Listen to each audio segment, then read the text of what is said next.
All right. Finally. Finally. We get things to work here. Sorry about that. I had everything loaded, and then Microsoft Flight Simulator kind of just froze up. I'm not going to blame it on the simulator. Could be. Could be the Bitcoin mining. I don't know. I do turn it off, but I guess it sucks the life force out of the 2080. But it's good to see everyone tonight. Thank you for showing up. And tonight is Vegas, baby. We're gonna give Daddy the Rain Man suite. You dig that? We're going to Vegas, Mike. Vegas! You think we get there by midnight? Money, we're gonna be up 500 by midnight. Ah, Vegas! Vegas, baby, Vegas! You know it. So we're going to Vegas in the Diamond 40, next gen. Again, we're gonna explore this aircraft more as I get used to it. It's been a while. I haven't streamed in like almost a week, a little over a week actually. So it's nice to be back. And this is vacation this week, but we've been a little busy, obviously with Valentine's Day and my wife and everything like that. But let's get on this tour boat, shall we? Tour boat. I'm just gonna go with it, everyone. All right, let me show you what I'm looking at, which is the checklist I made for the Diamond 40 based on the AFM, the aircraft flight manual that I had. And hopefully it's working. Oh, it works. Great. All right. So before starting engine, we'll pretend all the stuff on the left is done. That's our pre-flight and stuff like that. Okay, pre-flight completed, baggage at tow bar secured, fuel valve normal and secured. Let's also make sure that's full fuel because I probably forgot that. Of course I did because I had to restart the simulator. Now it's full and we should be good. Double check that. It is. Okay, good. All right, fuel valve normal and secured, power level idle. Let me just mess with these controls for a second. So I have two quadrants here. One's a TPM for a Cessna, and the other one is a general Logitech quadrant, which I'll use on this one, because it only has a power switch. So there we go. All right, parking brake is set. That's what this is right there. Alternate air is closed. The alternate air is right here. Electric master off. That thing was going back and forth. That's why I was having problems early in the night. So, but, oh, cool. VOR approaches. How did that go for you, sir? Avionic master off, which is this one right here. Okay, essential bus is off. Essential bus is right next door right here. This is something to do with the wiring and the circuits in the plane to only load what you really need, but it's in the AFM. I can't remember. Studied that over a week ago. Alternate static closed, which would be underneath here, so they don't even have it modeled in here. Engine master off, which is this thing right here. It's a guarded switch. It is off. A voter switch is auto, and again I have a mod on this DA40 which allows me to do the voter switch, because if not, this is inoperative on the Microsoft Flight Simulator version. Fuel pumps off. Fuel pumps off. See, I'm already forgetting things. Wow, Dane Flats. Wow, oh my God, with 40, dude, it's been a tough night, but man, that's awesome. Thank you so much. Fuel pumps off. That'd be over here, actually. There we go. They are off. Thank you so much to Dave Flats for rating. It's been a tough night. I was supposed to start the stream like a half hour ago, and I've had nothing but problems. So you have just lifted the spirits. But thanks to Deloria and James IV, Captain Corndog, and everyone coming in from Dane Flats. Really appreciate that. That is awesome. Stab to the face. What's going on? Poutine Flyer, thank you for following me. Complete Freedom, thanks. I'm sorry that one message got deleted. Don't know what the heck that was about. Oh, sorry, Complete Freedom. I'm sorry that was a long message, I guess. But he is definitely a friend of Dane Flats' channel. And I'll tell you what, if you haven't checked out Dane Flats, you need to check out Dane Flats sometimes, because Dane Flats is the man. So make sure you check out Dane Flats. Amy Ann's even here? Wow, cool. Cool. Yeah, I'm sorry. Thank you, Amy Ann, for tuning in. Thank you, Complete Freedom, for making the too many emotes. It's in the middle of the checklist for the Diamond 40. And much like Dave Flats, you know, I'm not copying him. I thought about Vegas tonight because the weather's terrible everywhere else in the United States. So, Captain Corndog, thank you so much. All right. Light switches are off. They are. All right. Emergency switch off and guarded. We don't ever touch that unless you're in an emergency, hence why they call it the emergency switch. ELT is armed. Beautiful. Circuit breakers, we'll check that those are in. They're in. Flap selectors up. Pitot heat is off. Notice that they got you working in like a semicircular fashion here with this checklist. Oh, sorry this isn't exciting. I'm just trying to get this thing up with the checklist here. Fuel transfer's off. External power we don't have. Electric master on. There you go. Rudder pedals adjusted. We'll just say that they're good. Passengers, you've been instructed. So, oh, you gotta be kidding me. Plea of Freedom, thank you so much for the 100 bits. Really appreciate that. So, but yeah. Yeah, well, we're gonna avoid the Marine Corps training grounds at least, because there's restricted airspace there. So we're actually gonna head to, I can forget what the VOR is, but I'll get it in a second, because I already have it programmed in here. Where is it? Oh, boy. Or it was in here. Going to the Hector VOR. I was going to say Hector, but then I was like, I don't remember what it is. Oh, that was the wrong one. No, Hector. Heck for Hector. What the heck, Hector? Come on. Alright, but I'll show you everything. You know, honestly, I just picked Carlsbad because it kind of had a good link to it, to Vegas. So, and that's why I didn't want to go right into Los Angeles there and have to worry about as much traffic. But Carlsbad is kind of in the middle. It's a Class D, so. Alright, avion, electric master, rudder pedal, blah, blah, blah. Seatbelt fastened, rear door closed, latch, front canopy, position 1 or 2. G1000 powered, acknowledged. It is acknowledged. Master Flight Director, EIS fuel, 100%. It's good. Fuel quantity, yep. Fuel temperature checked. It's in the green, always is. Total time in service, that'd be the Hobbs. We're not going to worry about that. Power level idle, strobe on. Alright, we're on starting engine. Propeller error clear, except for that man that never moves. Pretend he's not there. Oh boy, do I hate this. I'm going to turn that thing off. I hate the motion blur. I don't know why we have such a problem with the motion blur, but I hate it. And no matter what I do, I can turn it off. It never stays off. It's like they want me to look like I have to wear glasses all the time, which I do in real life to fly a plane. I do have to wear glasses, but it is what it is. And if I get away with not wearing glasses, I will. But see, look at that. It's a little bit smoother now, too. All right, engine master on. That'd be this one over here. We'll unguard that, put that on. Okay, enunciations, engine instruments. We'll look at good. Oil pressure's done. You know, alternator failure. Pitot heat off. Oh, it's the normal. Glow indications off. It would be right here. That is the thing that heats the fuel. So, start key to start. Brakes are set. Clear prop. Here we go. And that, ladies and gentlemen, is how you start the Diamond 40. Along with the quadrant not working there. Alright, again, sorry about all this stuff, but I like to be kind of realistic. I'm trying to learn how to do the Diamond 40 realistically. Oil pressure outside red within 3, it's good. Voltage, electrical load. I'm going to call it good, because it would probably be here somewhere.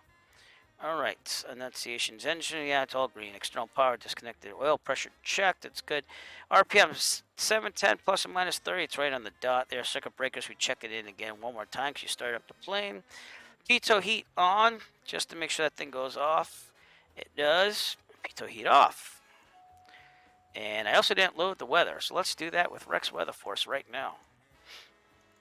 Let's see what it looks like out there, ladies and gentlemen.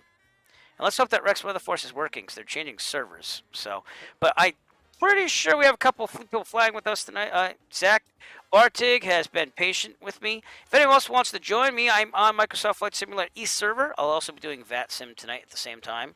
So you might see me double if you're in the simulator, but feel free to fly with us. And Zach, thank you for being with me. If you don't want to wait for me, I will try to catch up with you, sir, but I'm going to try to get there. Avionics Master on.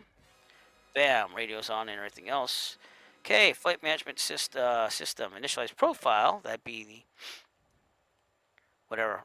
I think it's something to do with this profile that you, flight plan is already in there. Radios, autopilot test. Connecting, disconnect. Check flight director commands on. Check flight director commands off. We're just going to consider it done. All right. Autopilot test completed. Floodlight check on.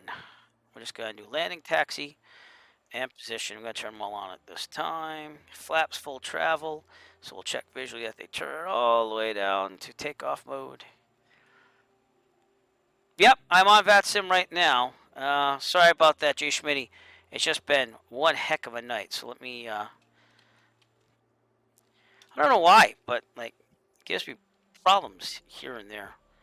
Not usually when I started. I restarted the whole computer, so I should be fine now. But yeah, yep.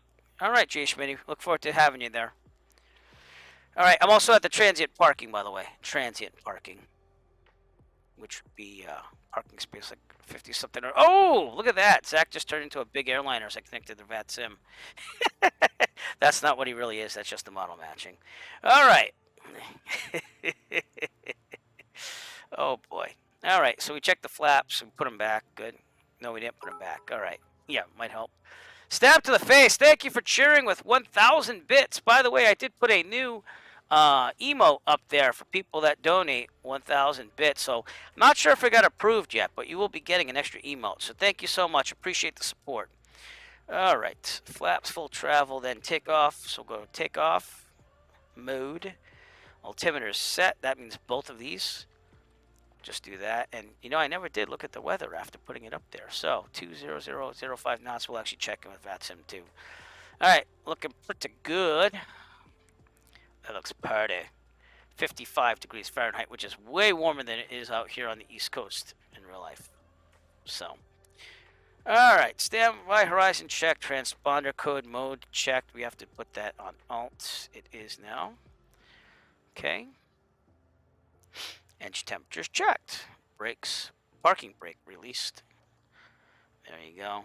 All right, we're going to check the brakes on the taxi. We're also going to make sure that no one is on VATSIM for control here. It looks like, nope, we're good. It's all us. So we're going to take a look. It's non-towered and non-controlled. We have a couple people flying with us tonight, which is great to see because it makes it way better than flying solo. We're not flying real-world time, but we are using Rex Weather Force for weather, so hopefully that will be somewhat there.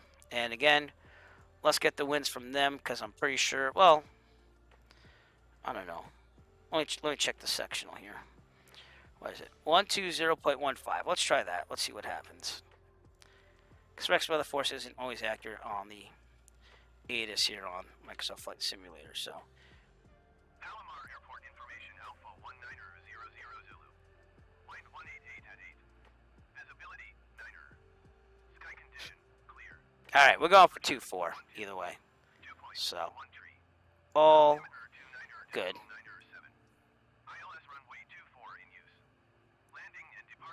Yeah. All right, I'm gonna go to VATSIM Unicom 122.8, and we're just gonna head out to runway 24. By the way, I'm looking at my real world EFB that I usually use.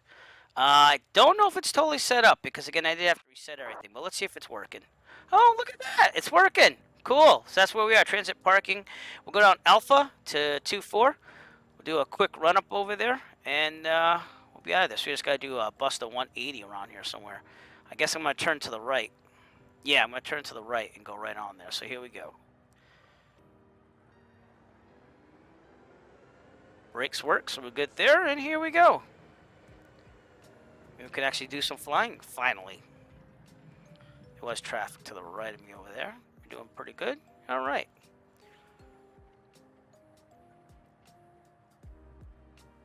So this is like my third real time attempting the Diamond 40 on a flight here, and while I've studied the manuals and everything, I'm trying to be realistic with it because if I ever fly one of these in real life, I'd like to be somewhat familiar with it. This and the Cirrus. So those are the things I like to do. We got some more VATSIM traffic over here. Man, this is great to see so many people flying with us tonight because that doesn't always happen. Also, does it sound like my desktop audio is really low? It's about 126. I average it to be 126. Last time I flew, it was a little faster than that. So, looks like someone else is going to go for a run up over here as well. So let's do this. Where are they going to fuel? But I'm going to turn off to my right here and do a run up into the wind, sort of. All right, let's go back to our checklist here. And I'm going to leave you on this screen while I do the run up. I think we're going to be okay here. So, brakes are set. Parking brake set. Ooh, excuse me. Parking brake is set. Seatbelts fastened. Just door warning light off. Circuit breakers checked. You think they want to check the circuit breakers? Electric elevator trim checked. It's working. Takeoff set. All right. Flight controls. Check those. The box. FL free and correct. Power level is idle. Master flight director, EIS system. Just double checking everything's in the green. Engine instruments checked. Voter switch. A. Auto. B. Auto. And that's all you can do. This is because of the mod. If you have the regular version, it doesn't let you do that.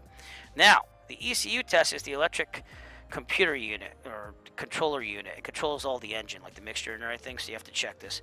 What you do is we do the ECU test button here. This does not work in the regular Microsoft Flight Simulator model, but if you have the mod for this, it does. It's going to press and hold. It should show failures on the screen on the G1000. Should cycle the prop 2 times above 1900 RPMs. The fail should go off, and then we release the button. So here we go.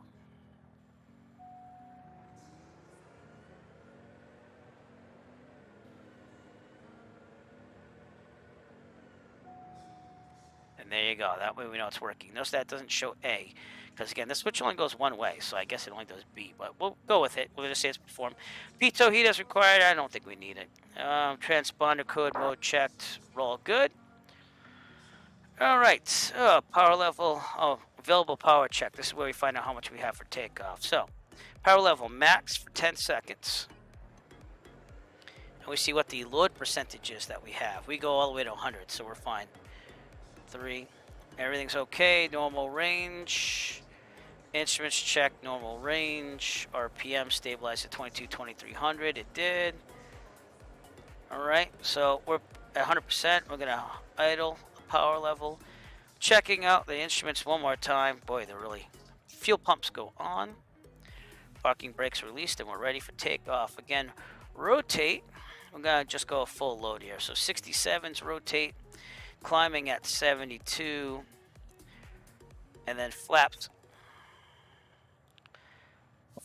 up. We're gonna climb at 88 after the flaps there. So we hit 72, flaps up, then we climb at 88. I gotta remember that. 67, 72, climb at 88. If there's a problem on the takeoff, full mechanical emergency, otherwise there's enough available ahead of us, we will abort takeoff, land directly ahead on the runway. If we are under, let's say, I don't know, 1,000 feet, and there's a problem, mechanical emergency or otherwise, we will land directly, have no more than 30-degree turns. Best glide speed in this is 88. If there's a problem when we're above 1,000 feet, mechanical emergency or otherwise, we will take a turn to the left and land downwind on the taxiway, the grass, the runway, whatever is available to us. Best glide speed again is 88. We have traffic on the runway departing here, so we're going to wait for them. And then we're going to call up VATSIM. Carlsbad traffic, November 489 Echo Foxtrot, radio check, please. 555, 985. Thank you, 9 Echo Foxtrot. Wait a minute, my wings? Is it the model matching, or are you just saying that? All right, without further ado then, here we go. Carlsbad traffic, Diamond 9 Echo Foxtrot, departing runway 24, departure to the northeast, Carlsbad. I think I said that right? I said Carlsbad. Yeah, we're fine. It's probably supposed to be Palomar, probably, but that's okay. Oh, okay. Oh, you know, it is what it is. All right, as much runway as we can always muster. I try to follow some real life things that I do, so the more runway you have, the more you have to abort a takeoff. You know, never had to abort a takeoff ever in my life, but just in case, it's there. All right, with that, my rudders are a little sensitive tonight.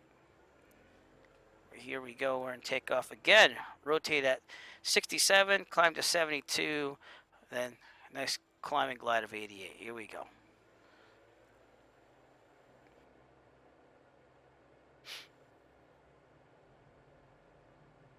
Again, we are on VATSIM as well as Microsoft Flight Simulator, so if you're on with us, you might see double if you're on VATSIM as well. And rotate. 72 flaps up.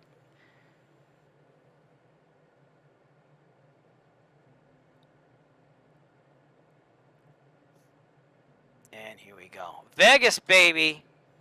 You know it. And if you missed it early in the stream, we had a little bit of swingers over here. So let's play that one more time for the lovely crowd here. Serious. They're gonna give Daddy the Rain Man suite. You dig that? We're going to Vegas, Mike. Vegas! You think we get there by midnight? Money, we're gonna be up 500 by midnight. Vegas! Vegas, baby, Vegas! Vegas. That's it, ladies and gentlemen. That's where we're going.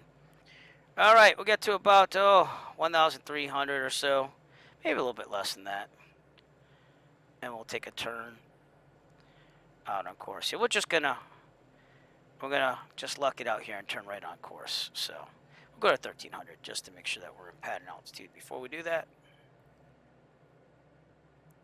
we'll look at clearing our right there.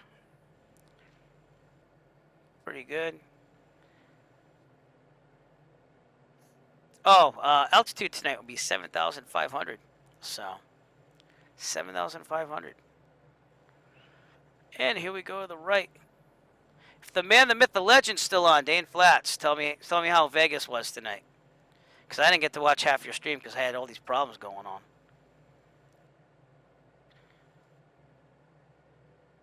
Right on course. All right. And if you must know our route tonight, that's it right there, ladies and gentlemen. So I'm going to go to the Hector VOR, and that's because we have restricted airspace right to the east of our flight path there. And then we're going to head right to Vegas after that. Should take us a little bit over, maybe around 2 hours or so. We're also going to trim up here and be good to go. So, ordinarily this would be a Class Delta airport, but there's no one of that sim, so we treat it as non-towered. Alright, I want to turn off this EFB image for you, so give me a second. Alright, there we go. Better view. And let's take a look outside, shall we?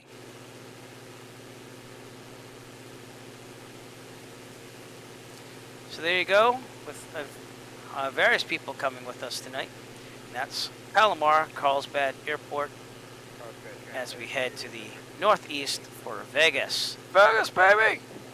Yeah!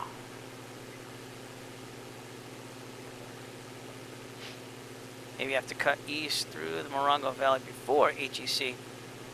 11,500. Yeah, that's true too. I was gonna take a look at that. I get what you're saying. We head to, yeah, I get what you're saying. I'm probably gonna go to the east of that. So, but I'll deal with it as it comes. So, also, not totally VFR unless we're above these clouds. So we might cheat a little bit. But we will get there. That's what will matter. So, you can't fly anywhere today without problems. The whole United States. There's problems everywhere except for the Southwest. And even then, we still have cloud problems. Now, we do want to get reduced load here, climbing at 92, because you can only run the engines at 100% so long in the diamond. That's what it said in the AFM manual, at least. So, but I wanted to avoid those clouds, hence why I went that way. And now we'll try to get on course.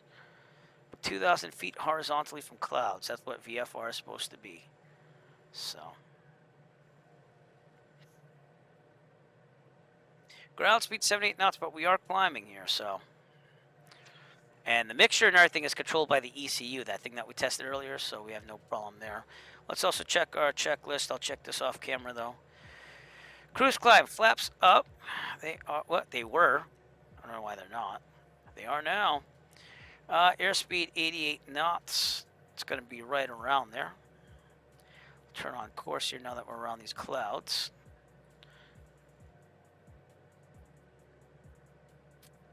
And yeah. I knew it was coming up, but yeah. Yeah, that's why we have checklists, you know. So, I'll level with you. In real life, once in a while, my hand would hit the flaps knob just a little off for a second, and I see that my webcam's glitching. Let me just switch to the, what it did was it went to the NVIDIA card instead of the Intel card. So I used the Intel for the webcam, and now it works. See, and the NVIDIA state for the Microsoft Flight Simulator. But yeah, my hand hit the flap knob one time, and luckily, I didn't do any damage, but it does happen.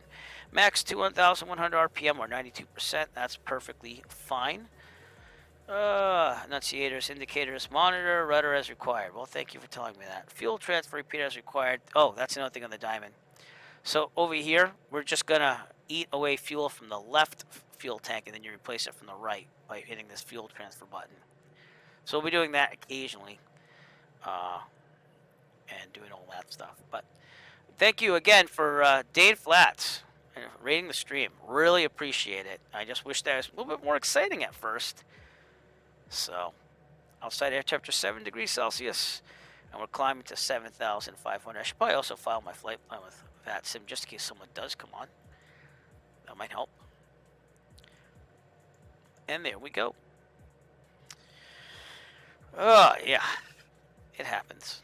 All right, we're good. Cruise flaps up, power level 92% or max 2,100%. 75% is recommended, trim is required, and fuel transfers. That's what we have to worry about. But we're going to keep climbing here. Still in the initial climb. And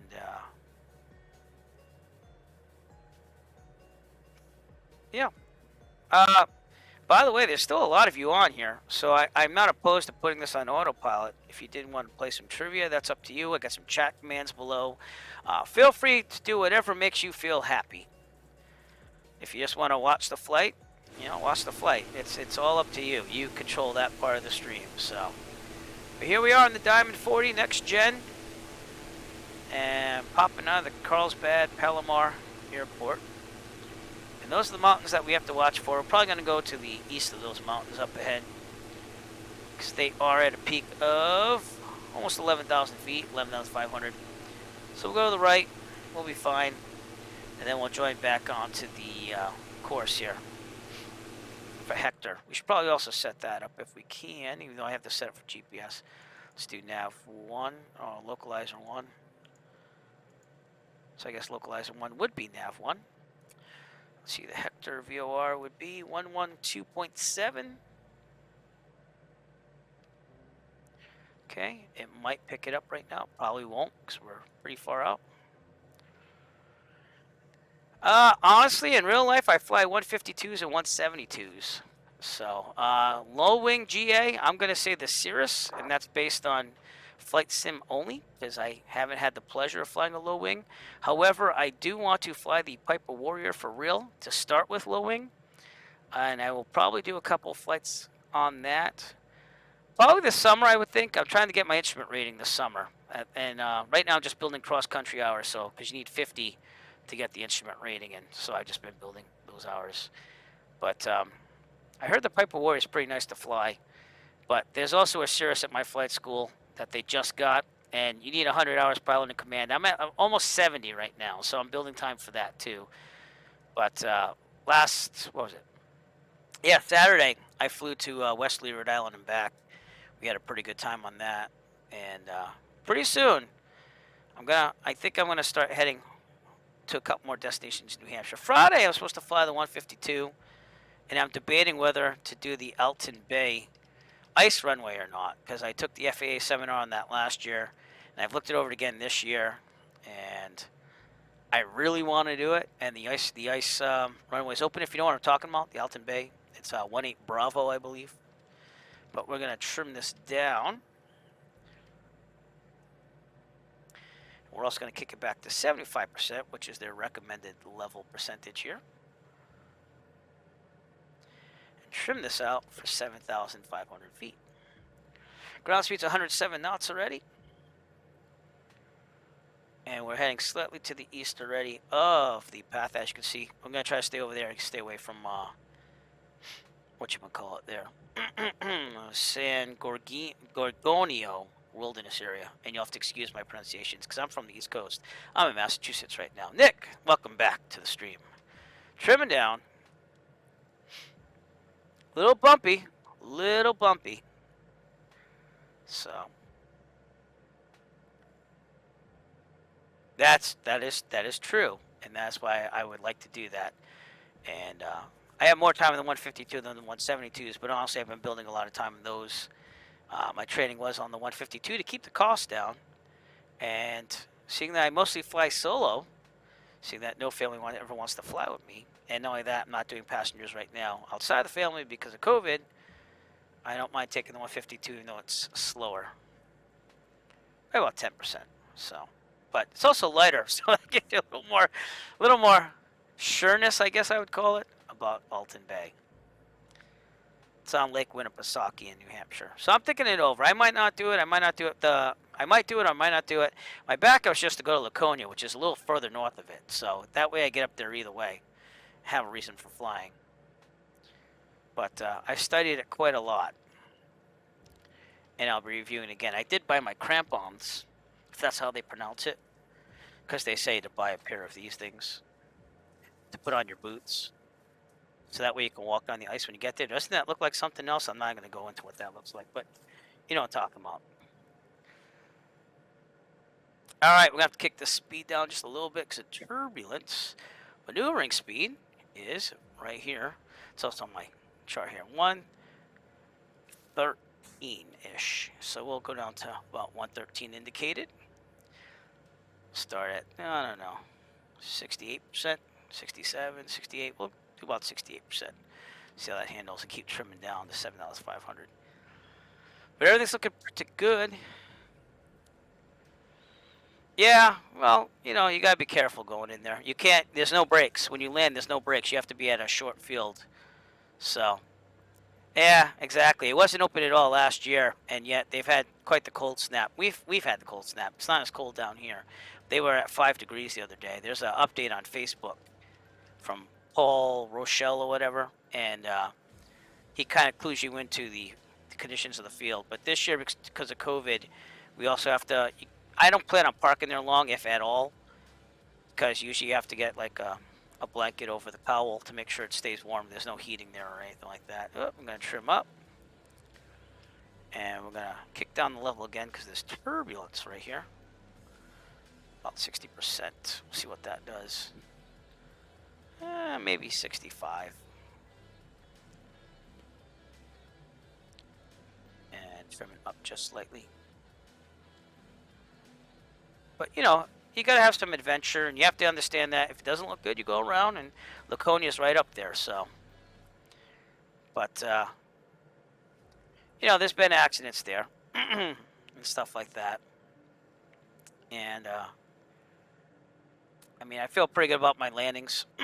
Recently, I've been really comfortable with landing on both the 172, 152, and even short field. I did a couple practices in the 172 the other day, and French went Valley pretty well. traffic, Monday, November 1698, So, 5.6 miles from the field, and we'll be trying but to all right, be, let's get an update on where we are here. downwind for only one So on the minute. EFB, you can see where we are. It'll be a touch of Coming right out of Temecula, is that what they call it? Murrieta. And then we're going to go to the right of these mountains over here. Whoop. And then we're going to avoid the restricted airspace by going to Hector. And then up to Vegas. Just a straight shot right there. So we'll see what happens as we make it up there.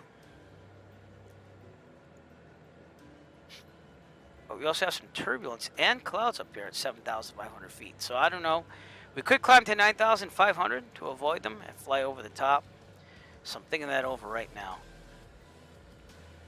But we'll see. All right, let's refer to that checklist one more time here. Cruise, flaps up, yep, yeah, blah, blah, blah, blah. Fuel transfer, which we'll do soon. All right, good. We're looking really good. Let's go back to our main screen. And as you can see, those are the clouds that VFR, you know, thinking it over whether I should go higher. I'm not going to go lower. I'd rather go higher on this, seeing that we're also early in the flight. So, but as we get closer, we'll think it over. I'm ready to climb the 9,500 if I have to. And once again, thank you to all for joining me tonight. Appreciate it. And again, another just mention of Dane Flats, the man, the myth, the legend. That's what I call him for rating the stream tonight. So, really appreciate it. So, I always try to tune in to Dane Flats when I could. I was giving my daughter a bath all the tuning in, and then the selections came on. And I was like, oh boy. French Valley traffic 908. But we still got through it. So French Valley, touch and go. okay, let's try kicking up the power just a little bit. 67%.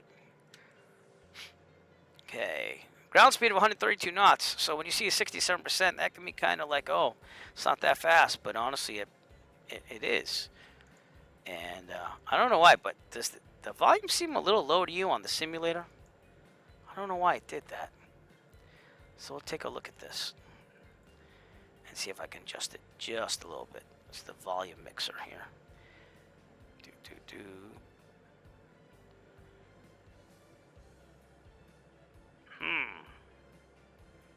Interesting. I don't know why, but the simulator sounds like low to me for some reason. But alright, there is a way of fixing that. It's called, I just turn this up. And hopefully it gets a little bit better. And that's what we'll do.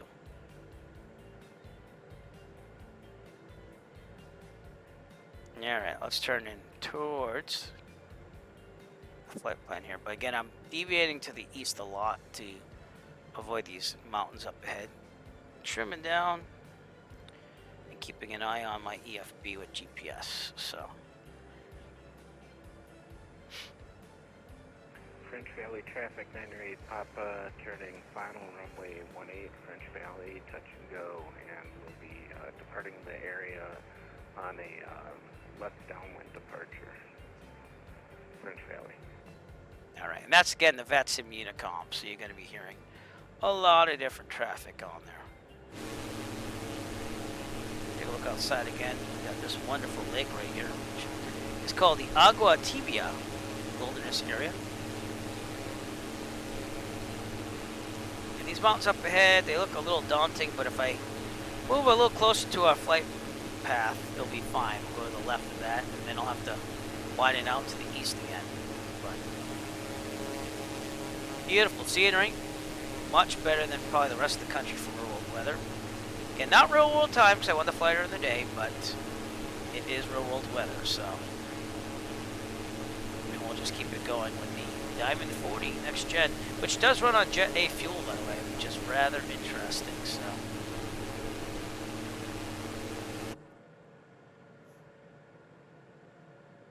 Right around maneuvering speed, everything looks fine. So again, getting used to the Diamond 40. I don't know what this caution light's on for. Oh, the pitot heat is off. Oh, I don't really need it on because it's 6 degrees Celsius. And I don't see any icing at all, so should be good. Okay, let's do our first fuel transfer of the day. Notice that this thing sips gas here. That's what's awesome with the Diamond 40. It's only about 5.8 gallons per hour, but we'll still transfer it over just a little bit. And with the ECU, yeah, it's really good on that. And again, with the mod that I have, it actually is more real lifelike than what it is. But that's why it says 930 something nautical miles. That's if you're an economy cruise. It sips like 4 point something gallons per hour. But this is probably about normal. I've never flown one in real life, but I would like to. And you know, as far as owning one, probably never going to own one. I'm saving up for an airplane in general, but it'll probably be a 172. All right, we're going to head back in towards our direct route here to Hector VOR. Oh, I never did put the direction on that in there, so let's see. I should be going to about 008, so we'll set that direction. CDI 008-ish. There you go. So it's showing us on the path, but I don't know. I'm also waiting for it to say Hector, which it does. Oh, it is picking it up. Cool. All right.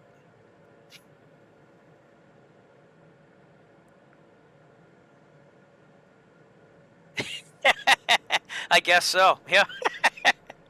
Very well put, Real Millhouse. Very well put. That's awesome. Yeah. Well, when I went to Westerly this past Saturday, I had to pay a $10 landing fee because it's Rhode Island. In Rhode Island, I used to live there. That's where I grew up. And they charge you for everything. So I was like, yeah, I'm going to use your restroom, and I'm going to just look around the terminal and stuff because I paid money. And the lady that was collecting the fee was very nice. She's like, yeah, go ahead, knock yourself out. You know, just keep wearing your mask. And I was like, that's cool because I like to wear my mask. I'm not getting sick. So it was all good. All right, so we're probably going to fly over Banning, Kilo Bravo, November Golf. In case anyone wants to join us on our flight en route, that would probably be your next best bet because we're going to pass that in a little bit. But ground speed of 130 knots, and we're sipping 5.8 gallons per hour. Not too shabby. Not too shabby.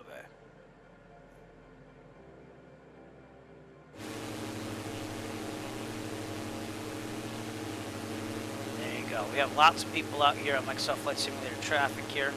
Looking for my friends who are flying with me. Don't know if they're right behind me or not.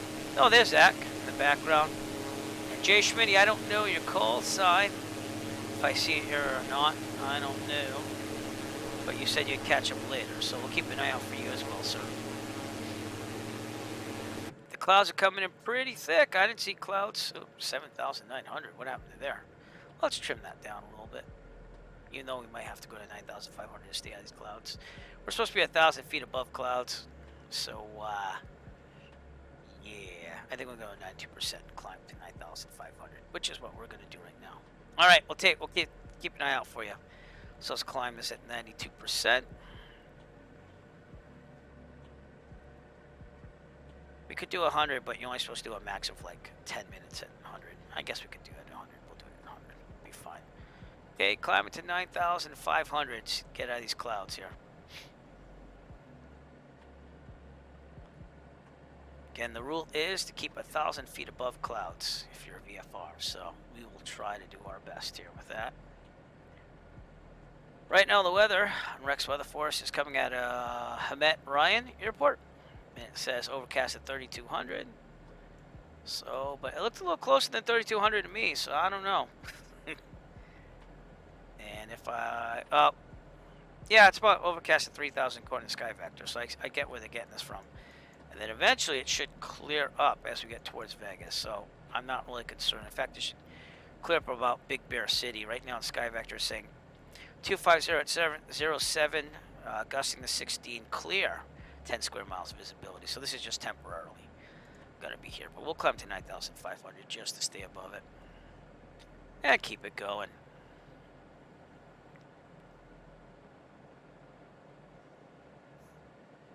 All right, now. Is everything working? No, because I never, all right, the screen's gonna flash. I forgot to load Fly Live Studio to let you have that upper banner working. That would have helped, huh? That's because everything crashed and I had to get everything updated. I was so nervous, I was like, just get up there. But we're cool, we'll get there. Okay, we'll go a little bit more to the left here. There are mountains below us, and looks like we'd be clear, because it's like 7,800 on the peak there, but I'm going to go more en route because of that, so. And I know we can't see much because these clouds, but we'd still be legal right now, believe it or not, a VFR.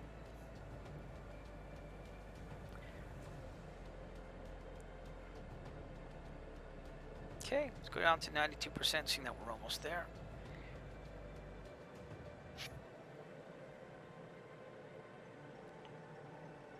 Keep climbing to 9,500 VFR.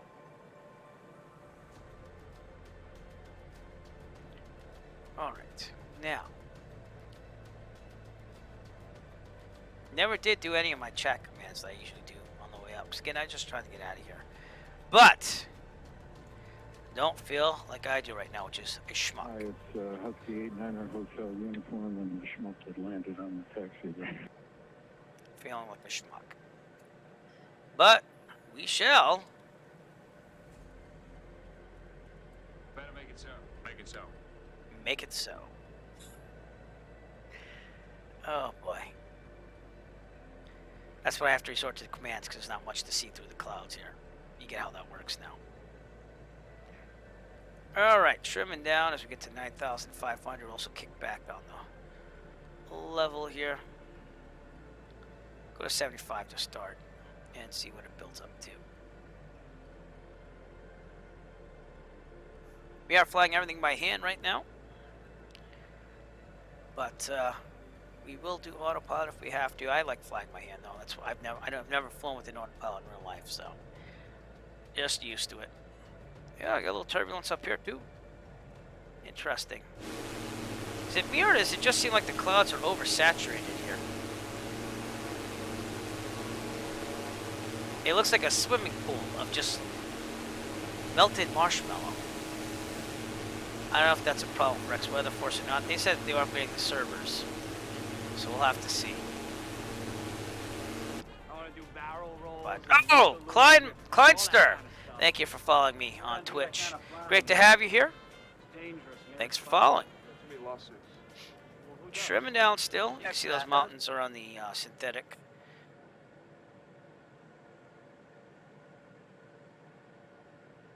I want to do barrel rolls and loop-the-loops, all that kind of stuff.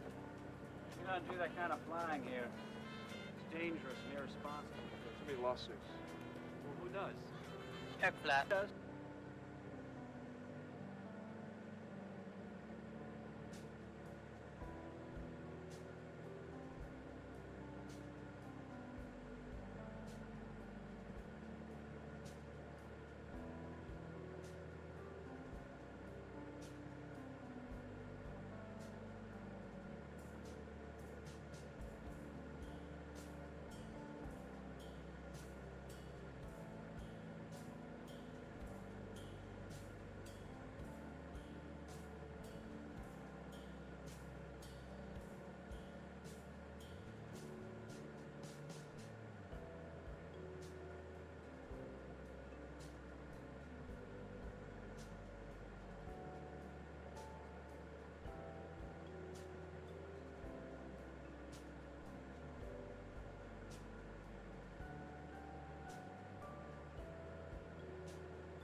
Let me ask, what I like to stab best? Arms, legs? I like a baby spicy Slim Jim. Stab into it, yeah.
due to winds aloft. And winds aloft here at 9,500 is approximately from 332. If this makes sense at all, 332. No, it doesn't, because I'd have to crab into the wind, but it says 332 at 35 knots, according to Rex Weather Force. So, actually, I'm sorry. Yeah, I know, 332 at 35 knots. So, we'll leave it where it is. Oh, just went there. Went clear. See, I told you I was going to do that. Proper planning, prepare, success. That's what I'm talking about. So now, we're going to stay at 9,500, though, because it's a good altitude, especially with these mountainous regions here. But let's take a look outside now that we can see. Really beautiful. And those would be the San Gorgonio Wilderness Area Mountains over there. And we're trying to avoid to the east by going to the east. What's that right behind us? That's kind of interesting. That's Banning Airport. That was the airport I said, hey, you might want to join us from if you want to join us on there. But that looks pretty cool too. That is the town or city of Banning. I'm going to go with city. And that would be the airport, I believe. So. They say that the Diamond's a really nice plane to fly, but the issue with Diamonds is they don't do well in turbulence. So I don't know what's up with that, but never flown in real life. Would like to try. So when it flies a Diamond out there and is around the Plymouth, Massachusetts area, you let me know. I'll tag along. I'll even chip in 50%. Because I'd love to fly one of these.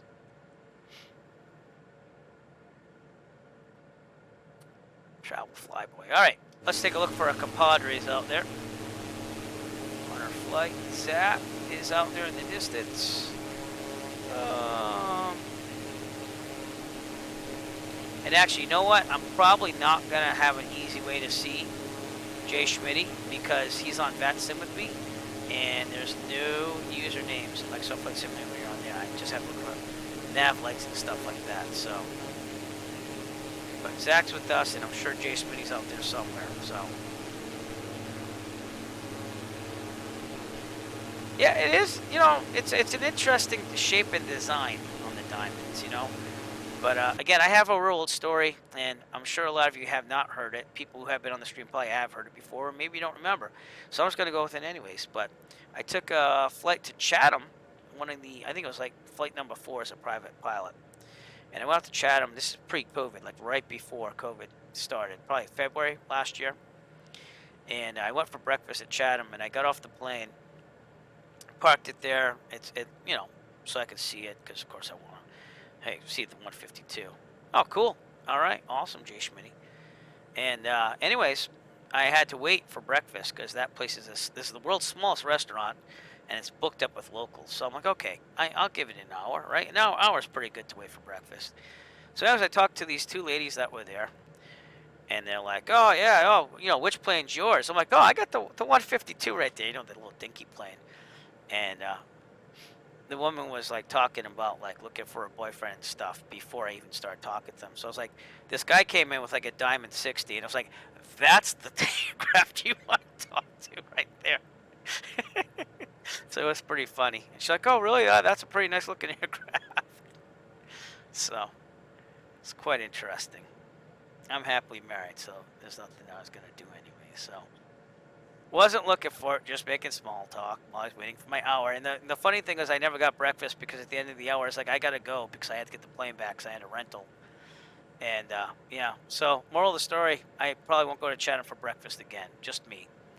But I do have an e-bike, which I keep talking about, and I like to put that in the back of the 172 and go places. And the greatest trip I took with that was Martha's Vineyard, so it was pretty cool to land there and get the e-bike out. And they let me ride it all the way into the General Aviation office on the apron. Kind of makes you feel like Maverick, you know, with the motorcycle, except you're on an e-bike. But it was cool. You got the Martha's Vineyard is very accessible by bike because they have a bike trail that goes all the way up to the airport and all around the island. So that was cool. And anyways, getting back to Chatham, I'd probably take the e-bike there, and there's like a burger place down the road if it's still open because this was pre-COVID when it was there.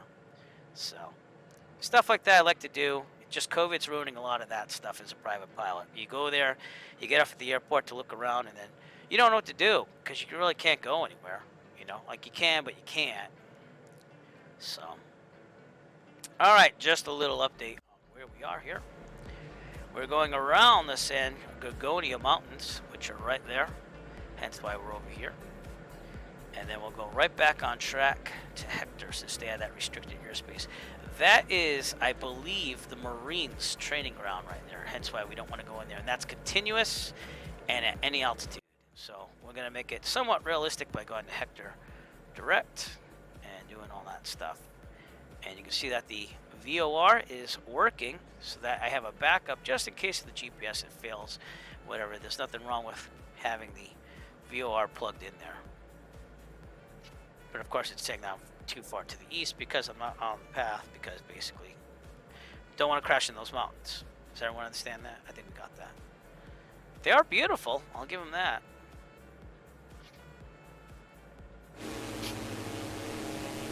And we have a couple of low-lying clouds there.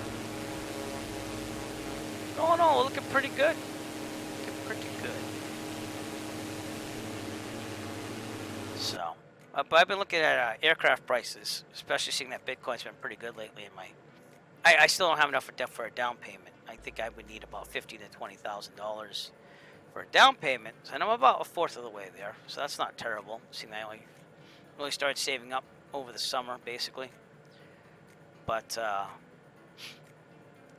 building at 172s, and I think that I would love to fly a Cardinal too before I made my decision on plane I could possibly buy. But see that turbulence there? That's why we're at maneuvering speed, ladies and gentlemen. That's what we do in real life. But I'd like to get in a Cardinal, try that out. It has a controllable pitch prop, which I've never touched before in my life. I get the idea from simming, obviously, but never did it in real life. And the Diamond's just, I mean, you can't touch one of those for less than like 120, 150,000. So I'm looking more like 70, 80,000, 85. It's really nice, maybe 90. But again, my significant other is probably mostly against it. That's why I'm saving the money up. Basically, if you don't know me that well, and you're first, I make most of my flying money from YouTube. And believe it or not, it's not the Eric Flight channel that you're seeing me promote on the bar that way. It's actually from my do-it-yourself channel that I started in earnest for 2013. But yes, I would love to fly a Cardinal. I would love to fly a Cardinal, or get in a Cardinal and see it. So, that is cool. Yeah, that's cool. But I always like the Cardinals because they're basically an updated version, well, updated 70s version of the 172, and they just never really caught on. But maybe try to convince my wife getting into plane flying with X. It has the bigger doors and handles pretty well. But they said a lot of 172 pilots didn't like it because it had different flight characteristics in certain ways. So, but I am going to fly that Cirrus for my flight school or at the Mike Goulian Aviation School across the field at Plymouth, Massachusetts. That's my real life home base. So, yeah. They seem nice. They seem that they tried to make them a little bit more comfortable. But what I've been looking at now online are the 172Ns, but with the 180 horsepower engine, so it increases the useful load to 1,000. Because that's why I usually rent the 172P if I'm carrying passengers out of my flight school, because it has the 2,400 useful load, and if you put the full fuel in there. And the 172N at my flight school, it seems to fit me better. The 172P I need a cushion for. I'm just too short for it. I don't know if it's just those specific seats or if it's the model itself. And then I flew the 172M on Saturday, and I was actually quite surprised at how much I liked it. I thought I didn't like it, but I was like, I'm going to fly it again. And that thing had a lot of kick to it in the engine compartment. So I was at like 2,200 RPMs and doing maneuvering speed in no time. So, talking about big kick here. We're at 134 knot ground speed here on our way to Hector. And we're going to have to turn on course to the left here. So now that we're around these mountains, we're get back on course. And when I say course, I'm not going to follow that because that's just saying direct to Vegas. So that's why you're seeing that a little bit off. What I'm talking about is my electronic flight bag, because that is pointing to Hector right up ahead. So you can see that we're going to avoid this restricted airspace, which is off to the east. Go north. Hey, nice for you. How you doing? 182 is a great plane, but I don't think I could afford.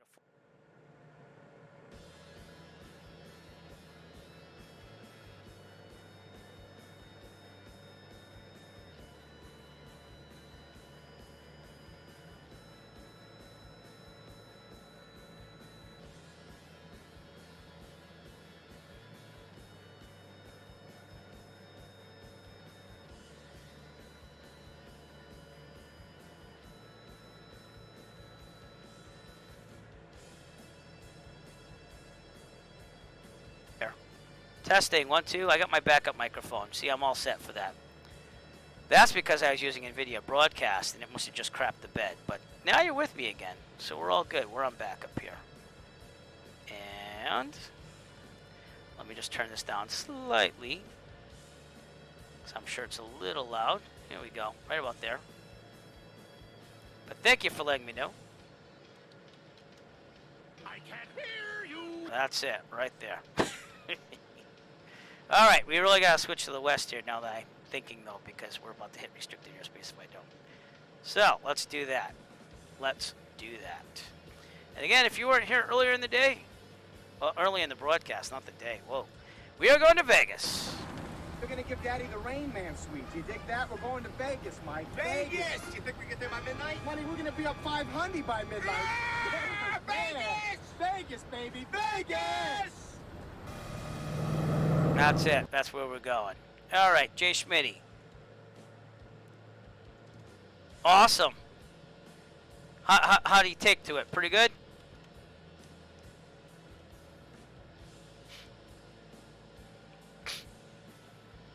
Yeah, no one in my family really flies. This was all me and my brother, who I have to give him credit.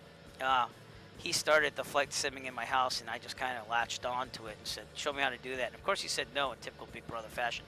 So I taught myself, and that's how this all started back when I was in high school. So didn't really get the means to get a private pilot certificate, though, until I was 40.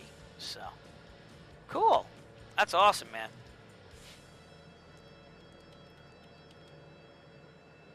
And we'll see this VOR line up as we get closer.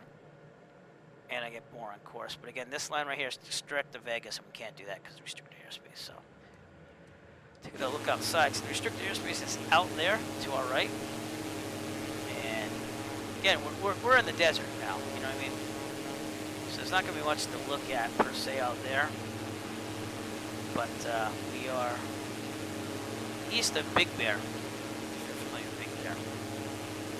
Should be back here somewhere.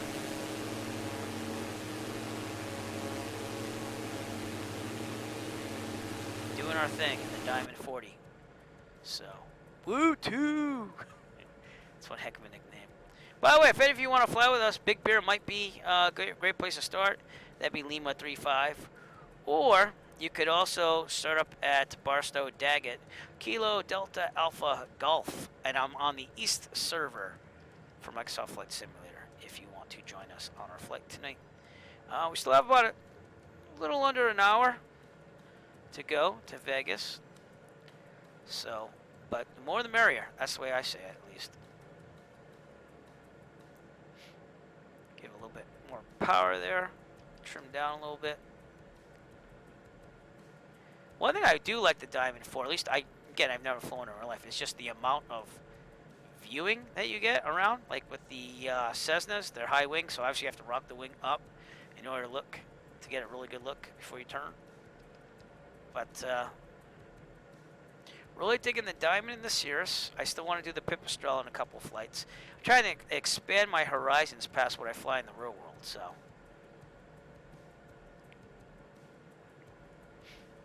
Also get this range zoomed out. That might be good too, huh? So that will be where Vegas is out there in the distance.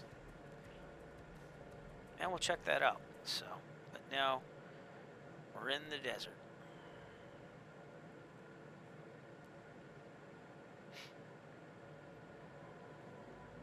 And again, avoiding restricted airspace right here. So that's where we go. We're right over Melville Lake almost. And getting out of the way of restricted airspace. So, non-realistically, we just fly over it, but I like to be somewhat realistic, so it is what it is. Okay. We'll set this just in case if I ever want to go into autopilot. Trim down a little bit might be nice.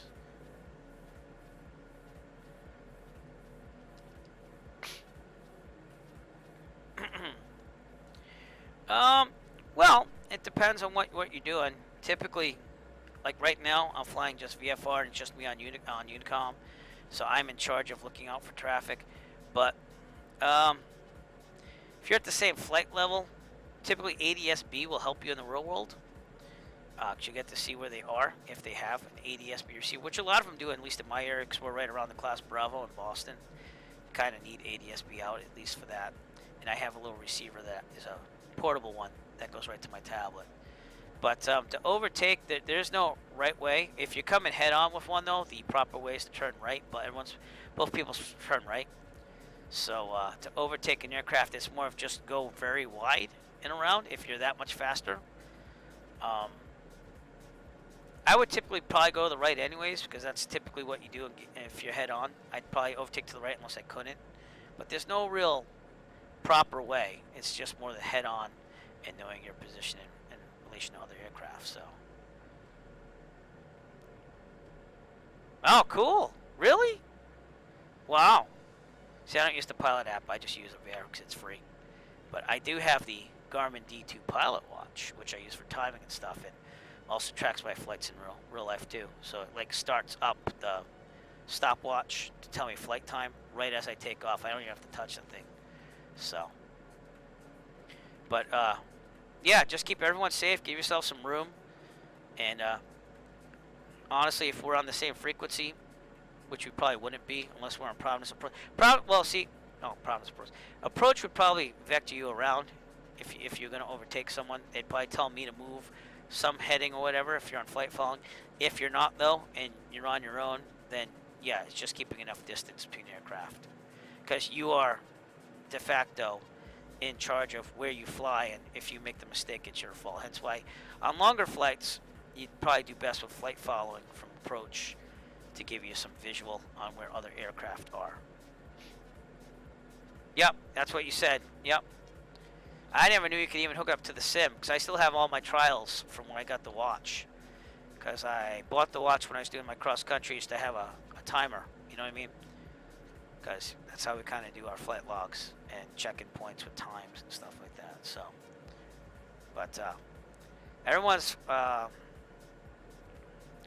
about ForeFlight and this and that, but I don't fly enough in real life to buy that. And I know I could use it in the sim and everything, but I just use this Avera app, and it's been great. So, Nick Gressler's lurking in the background.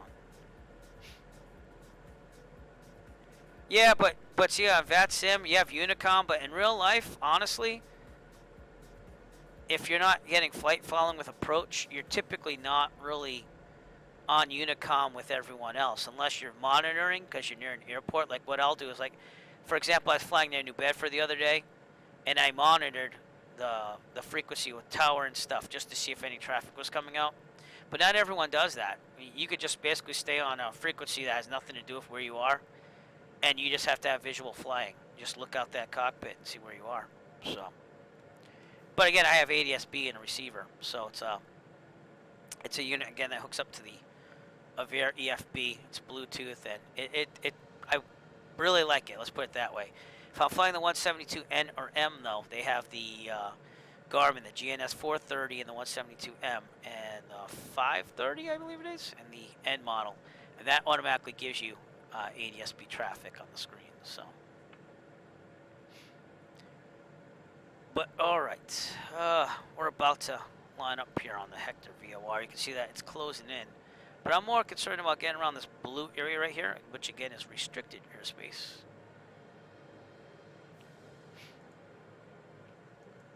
But yeah, the Unicoms are more centralized around airports. Just VATSIM doesn't do a good job of being authentic with that.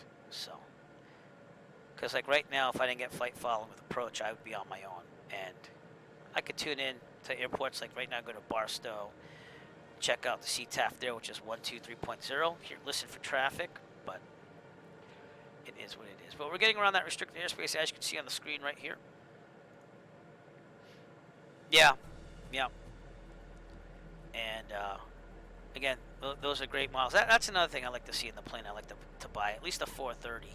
It'd be nice to have because I want it to be IFR rated. So probably not going to buy it before instrument training, but obviously would like to have that if I'm going to get instrument rated eventually. So that is the next step. And then honestly, after that, I'm good. I just fly for fun. So, but that is what I like to do. But for those members of the Virtual USA Flying Club, the plan is, and this is always a thought in the back of my mind, is to go visit our founder, Jet Pilot Sinman. By the way, shout out to Jet Pilot Sinman. Let me get a shout out here. Who also is on Twitch, but he also founded the Virtual USA Flying Club, and he lives in New York, so that's a flight that I would like to make, and then we'll try to do the Skyline together, and also maybe go to Bayport. That'd be kind of cool, because I want to do that stuff anyway, so why not? Go out there, visit him, get him in the plane. He is the more experienced pilot than I am, and we could do it together, and I'll have some reassurance there, so, but that would be awesome. And we're going to look into that this summer, you know, I'm going to see if we can make that happen, so. Alright, let's kick that to 70% power. Whoop, not that much, just 70. It looks like we're going really slow, but for a GA aircraft, we're at 132 knot ground speed here, so we're making pretty good time.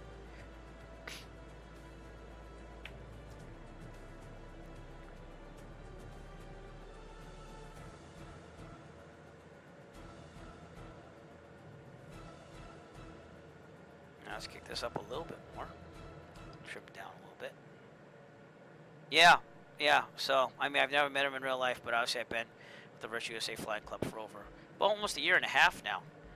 And I've enjoyed every minute. Obviously, I've met you guys and everything like that, too. So there's great camaraderie. So if you're not a member of the Virtual USA Flying Club, there will be a banner over here. See, I can never know which way to point. Over here, haha, that'll pop up. We're on Discord and also Facebook, but mostly Discord. And we, and I'm going to get away from restricted airspace again. But we do general aviation flying as a club. So, and Rob Marcinek, even though he's in Ohio, is like, oh man, I really want to be there. And I would love to fly out to Rob to visit Rob too, because he's all about trying to get in an aircraft. But that would be about an $800 round trip flight. So we're going to save up a little bit before I do that. And I have a family, so I can't really spend too many overnights just traveling the United States in a plane. So.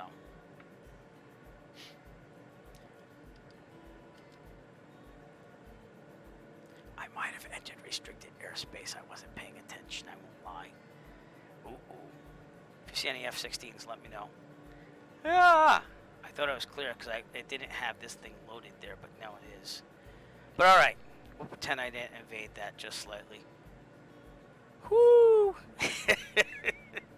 Oh, man. So much for real life, huh? That's because I got caught up looking at this direct to Las Vegas. All right. Let's get to Hector. Oh, they have a number for me now. They want me to go on guard here. This is what they want. You're on guard with KCRQ.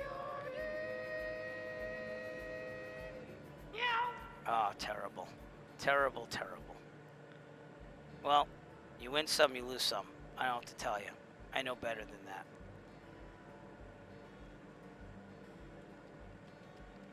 Alright, we're at 75% power. Trying to kick it a little bit out of this airspace that we're in. And we're good. We're clear now, so we're good. So we didn't, you know, I'll take the blame for that, but you know it. There's actually this one if you really want to hear it. Possible pilot deviation. Advise you contact Las Vegas approach at. I'll give you the number when you're ready to copy. Not ready to copy. I'm flying. That's what I'm going to say. And I believe that was in the Las Vegas area where that took place. So, so appropriate for tonight. I tried, people. I got caught up with talking, which I usually don't do as much when I fly for real. All right. Turning into Hector here. I'm going to kick back the power just a little bit. There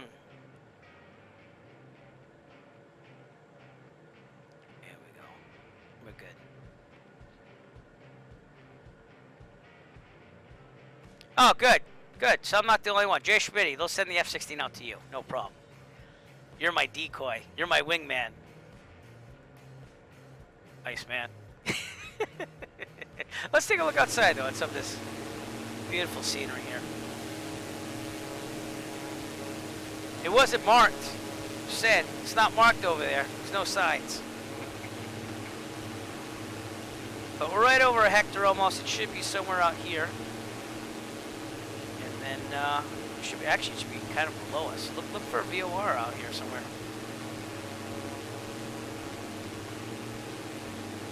Should be somewhere. Is that it over there?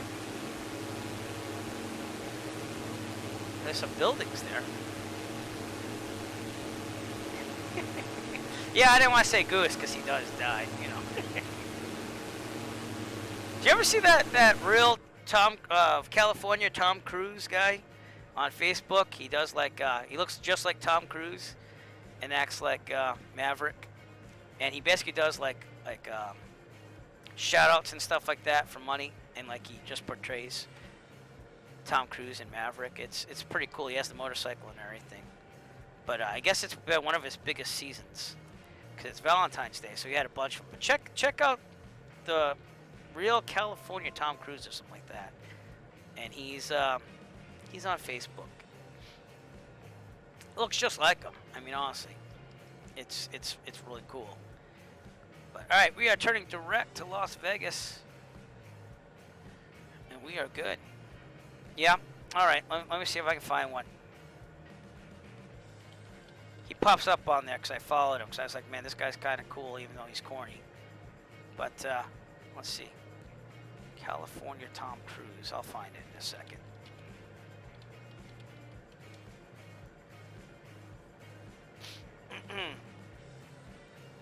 All right. Alexis. All right, so listen, I'll show you this one. I'll show you this right on stream. So here he is. He's Top Gun Maverick on Facebook. All right, he's a Top Gun impersonator. So this is one of the Happy Valentines that he got hired for, and he posts these online. Alexis Misquita. Maverick here. I want to reach out and let you know that my wingman Alexis Booz loves you very much. He told me you both been together for 2 years, but he wishes to take your breath away for a lifetime. That's what I like to hear. I hope you lovebirds have a wonderful day together. Now go celebrate and get inverted. So that's what he does. This is his full-time job. He just portrays Maverick. So that's, again, I'll copy that link address here. If you want to check out more of those, that would be the link, I guess, if you click it on that. Let's see if that works. That actually does work. Okay, that big long thing works. All right. This is a shorter one, just in case. But you see, it's pretty cool. He has like the motorcycle, the flight jacket, and everything. So, heck, if you can make a living at that, why not, right? But he gets really corny. You know, he'll be like, "You could be my wingman any day," you know, stuff like that. So.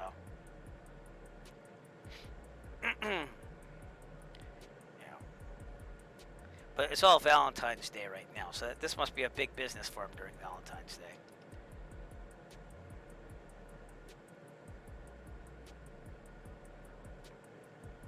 Quite interesting, the things you could see with flying-related things.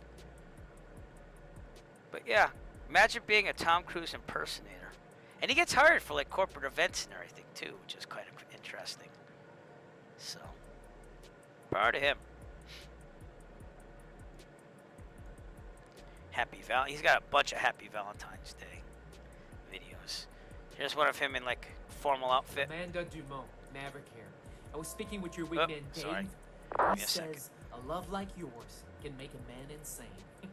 And I like that. Because you two have kept that loving feeling, and it shows. I hope you both have a fantastic Valentine's Day. Go celebrate and get inverted. Get inverted.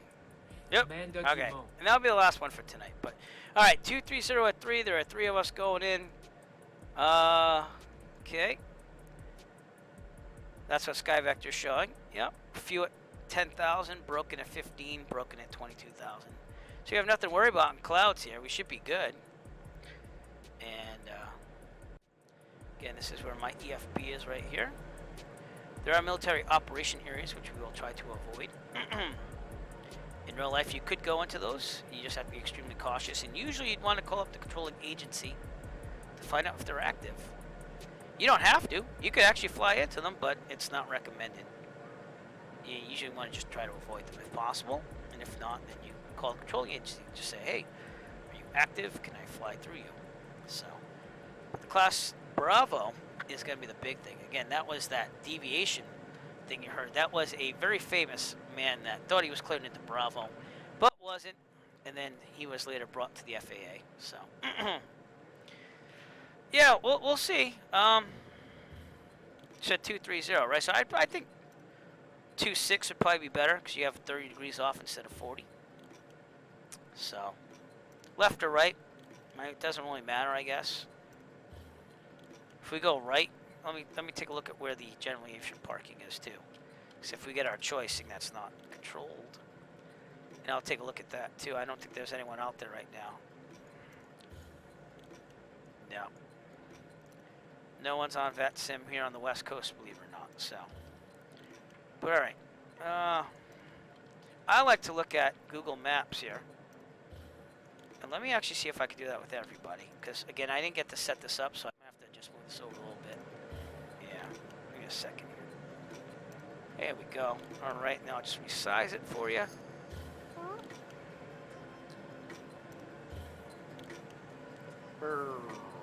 All right, and now we'll look at Google Maps.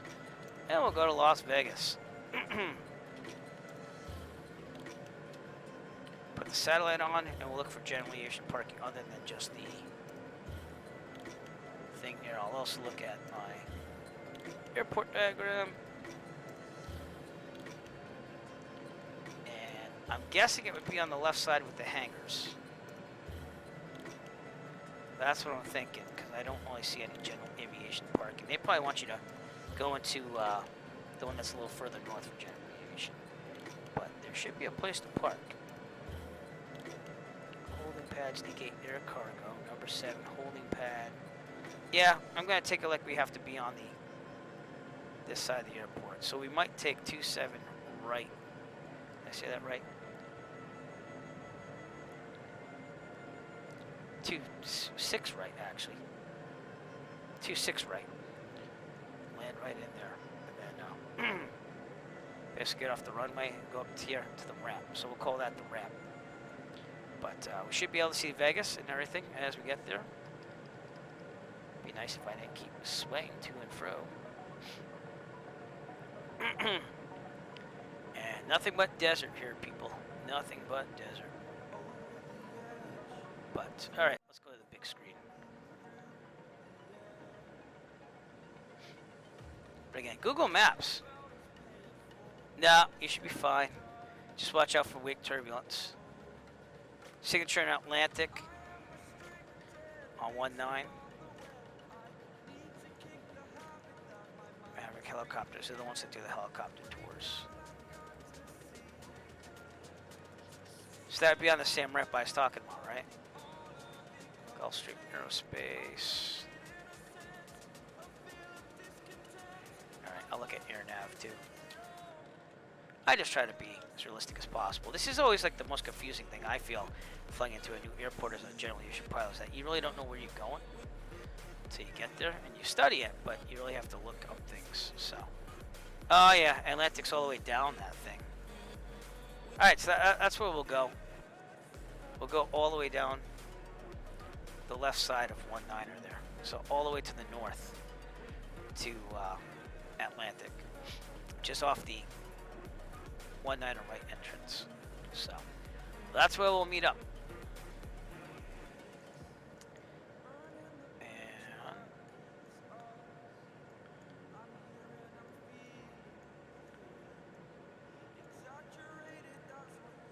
let's go. Why can't I see where Las Vegas is? Why? I don't know. Oh, there we go. Yeah, we're looking pretty good. So, if anyone else wants to know what we look like on that Sims radar, have you go to fantastic for a second. So here we all are right here. Zach, myself, and Jonathan. Southwest in front of us, and there's Vegas. So.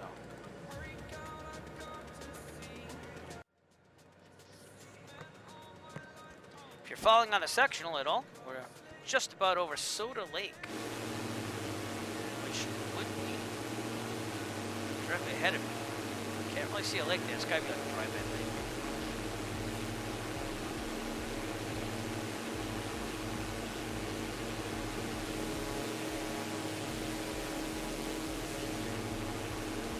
And I never ever really touch the fuel transfer, but you notice that I really don't suck many gallons down because we're only at 6.6 at 75% power.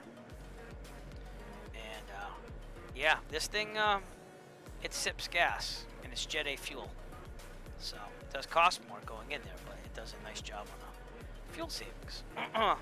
Typically in a Cessna you have about 8.5 gallons per hour, 6.6, and this is pushing it a little bit. And I guess that's what makes the Diamond popular, is just the way it handles. Again, not good in turbulence from what I heard from people, but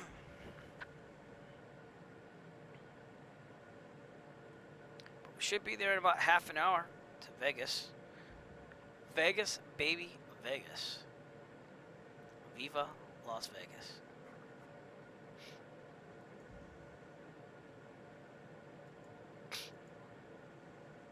I'm gonna try something here, see if NVIDIA broadcast is back with the microphone. Give me a second. Testing, 1, 2. Oh, it's back. Hey, all right. Let me know if it cuts out again. I'm thinking 2-6 right.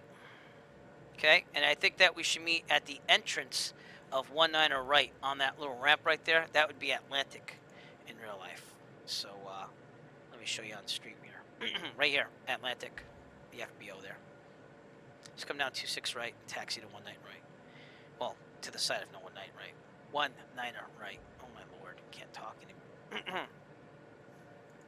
That's where we'll meet up.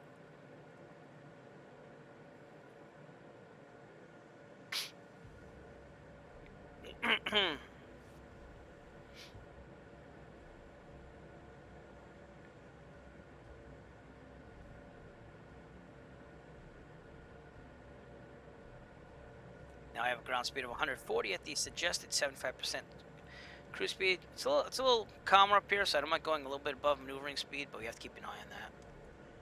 And I'm going to trim up to try to stay at 9,500. Never did do an altitude check there. No, there we go. So probably should have dialed into a weather station and gotten the altitude pressure, but that's okay. We'll still make it. We'll be fine. Again, if you're having flight following, they would kind of clue you in as you get transferred to different approaches. Or frequencies, if you will. Alright. And probably should set this up. So we're going to be from 2.5. Stay on that radial. So, from 2.5.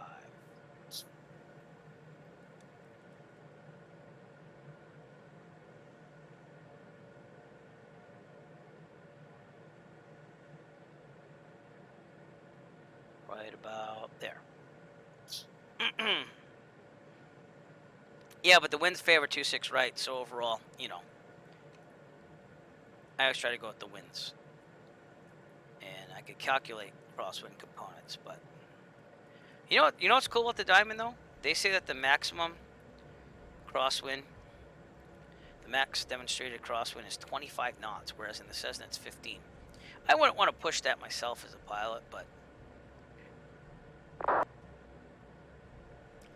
yeah, southwest in front of us. Traffic inbound ILS. He's doing 1 left. So, but we'll get an ATIS as we get closer. So, in fact, I'll get that set up now. How's that? 132.4. I said 0.4, right? Las Vegas Airport Ooh, we're even picking it up from out here. Wow. Flight 229er at 29er. Visibility 9er. Sky condition clear. Temperature 18. Dew point 13. See what I mean? You can't really go by Rex Weather Force because it's saying 29er is the wind. ILS runway 26 left and ILS runway 26 right in use. Landing and departing runway 26 left and runway 26 right. So there you go. And I'll stick with that. But we'll do 26 right.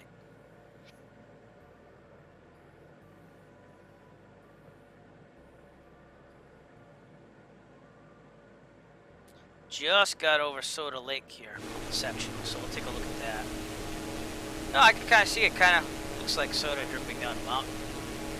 Not saying that's what I know definitely that's where they got the name from, but I can kind of see it. Right off our 10 o'clock or so. Excuse me. Should be Baker Airfield. Out here. There it is right there. That's 0, Oscar 2. Silver Lake in the distance. And that's all in the military operations area there, so we're kind of skirting that right now. But we are right outside the Las Vegas area up ahead. And it's been a pretty nice flight. Thank you for joining us tonight. Really appreciate it. Always makes it more interesting when people are here to watch the stream. So.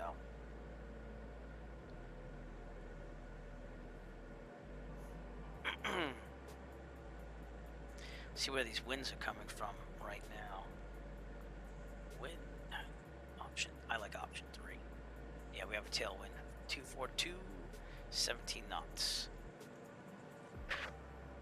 Always does help. So, but I was gonna do Plymouth to Laconia, or Plymouth to New Haven and Bridgeport, which are real-world destinations I want to go to pretty soon. But the weather wasn't going to cooperate if I did real-life weather, so I wanted to do something real-world weather. My brother's in Dallas. He actually called me today, and obviously we're from Rhode Island, so we're used to snow, but like people down in Dallas are freaking out about snow, like 3 inches of it. And he works for Amazon, and they actually closed down the warehouse today and decided to pay them. So I guess the Amazon can do things right, you know. But 3 inches. Typically for us New Englanders is nothing. However, Ohio and stuff, I heard they got hit pretty hard in the Midwest. So, me myself, I was outside trying to build a snow fort for my kids because we're on vacation right now. I'm actually a teacher in real life, so this is our vacation week. And during COVID, we still can't go anywhere. So, I mean, you can, but you know, it's all personal choice on whether you think it's smart or not. So.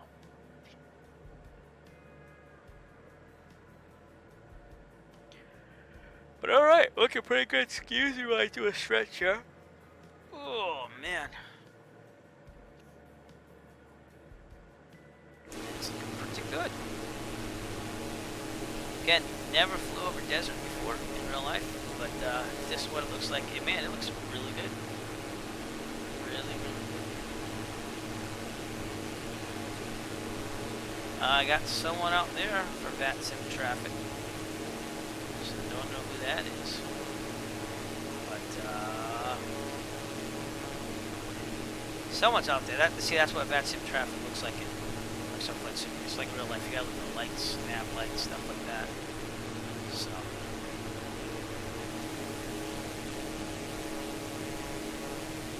pardon me. Zach's there in the distance, and so isn't Jay Schmitty, who is behind him back here, but we can't really see that. Now, back to the cockpit, make sure we're doing pretty good. We are. We're looking pretty good. So, So various things on this plane that made no sense to me when I first stepped into it. This emergency horizon thing. This is to power the. If you lose power, battery power has an emergency power for the horizon, so you can actually keep that working. I think it's for the backup one. I'm not sure if it's for the screen. Two, never understood this whole engine on-off thing, but it has a safety switch. You have to flip it on before you turn the plane on. This essential bus is the thing that will turn on the backup power for the essential stuff and electronics should something fail. So it's got a lot of safeguards in it. But it isn't fully modeled. Like there's an alternate static switch that they didn't put in. This is not operative in the Microsoft Flight Simulator model, but if you get the mod, it is, and the ECU test would be inoperative. Fuel pump should probably be off, by the way, because we're in cruise, so I should probably turn those off right now. And we're looking good on the fuel transfer. Again, this thing sips gas. If you read the aircraft flight manual, it explains everything. And definitely a read that is suggested should you want to fly this. It's available free on the Diamond website, by the way. But other than that, it's a pretty nice plane. You know, it flies pretty good. When I first started flying it, didn't make a lot of sense until I read the manual. But now it does. So, made in Germany, I believe, too.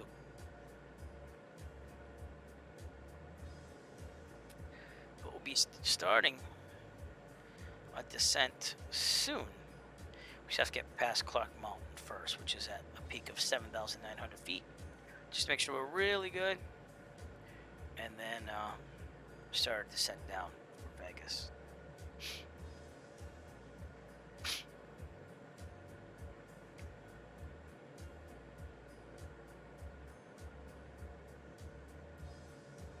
Doesn't have a rotating beacon. It's much like the Cirrus used the strobe lights for anti-collision lights to let everyone know the engine's on.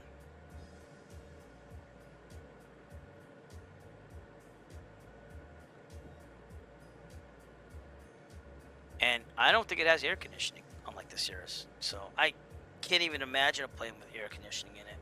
Never flown one, and usually I'm sweating my you-know-what's off until you get to some altitude in summer. But I do have to say, the 172M that I just flew on Saturday, I could not believe the heat pumping out of that thing, because it was probably about 10 degrees Fahrenheit outside air temperature, and I wasn't cold at all. In fact, I had to turn the heat down in that thing. So I don't know what they did to that aircraft, but one, it seems very, very powerful engine, and two, the heat just busted out of that thing. Yeah, that's what I'm thinking. We'll do a long landing and just go down there. Keep it rolling, as they say. Let's see. Keep it rolling, and then exit off the runway in the far end there, and then I'd say go up hotel all the way to Atlantic. Signature's right on the left though there too. So I don't know. I just saw signature, so I'll let you guys choose, okay? I'll show you where both of them are. Give me a second. So here's 26 right over here. Okay, we gotta take all the way to the end here. And then signature's here, so that's actually closest. And Atlantic's up here. So we could go signature and be done with it. Or we can go all the way up hotel and go to Atlantic. So you guys let me know what you want to do.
So.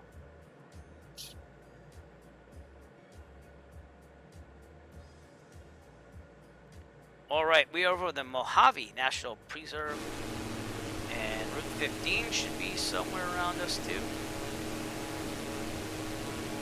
I believe that would be right here. No, that wouldn't be. That'd be behind us. But this is the Mojave National Preserve. Yep, that's what I'm doing. Okay, we'll do that. We're going to Signature. So again, right, all the way down the runway, right onto Hotel, left into Signature.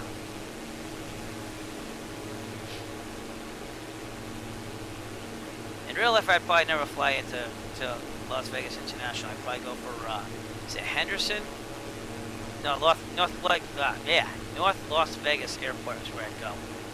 So, just less traffic and stuff. I don't know. Where is the airplane graveyard? I'll check that out. Let's see. List and map of airplane.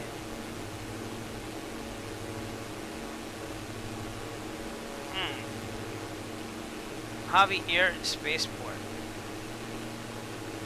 No. Would that be it? I don't know. No. It says Mojave Air and Spaceport, Kilo Mike Hotel Victor. So I don't know where that would be in relation to where we are. We are right near Clark Mountain. And I don't know.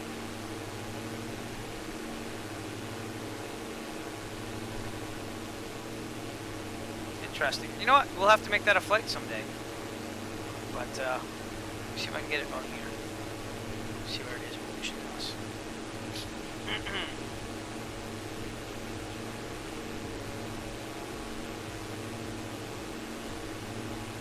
7 Kilo HB.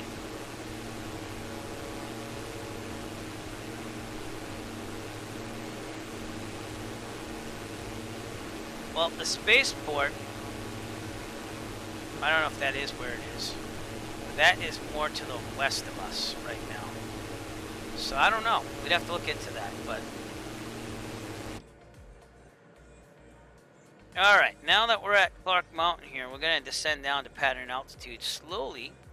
Pattern altitude at Vegas is about 3,200 because the MSL is about 2,181. So 3,200 is what we're going to do. We're going to do a cruising descent. Kick it back to about, I think, 25%, if I remember right from last time. They kind of just tell you at a appropriate level. We'll start a cruising descent. Anything that's around 700. Yeah. Let's kick that up just a little bit. Trim up.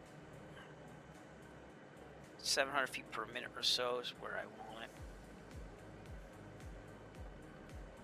And that keeps it right around maneuvering speed. As we make our descent into Vegas. Here's Allison for all of you. Ladies and gentlemen, as we start our descent, please make sure your seat backs and tray tables are in their full upright position. Make sure your seat belt is securely fastened and all carry-on luggage is stowed safely and securely in the aircraft. Thank you.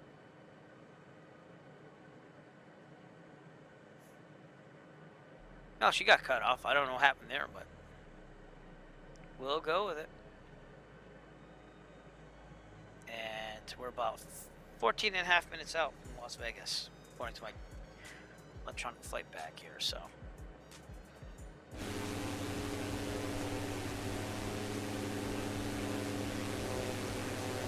Looking pretty good. Not too shabby. Nice colors out here in the desert, huh? That's what I'm talking about. No clouds to be heard from. Sky Vector saying in Las Vegas, same thing. Broken at 15,000, few at 10,000, 10 square miles visibility, 230 at 3 knots.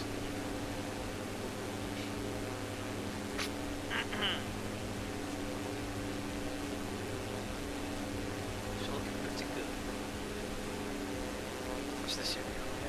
That looks like an area where they would store airplanes, doesn't it? That doesn't look like it is. That looks to be right near Sandy Valley Airport, which is supposed to be out there in the distance.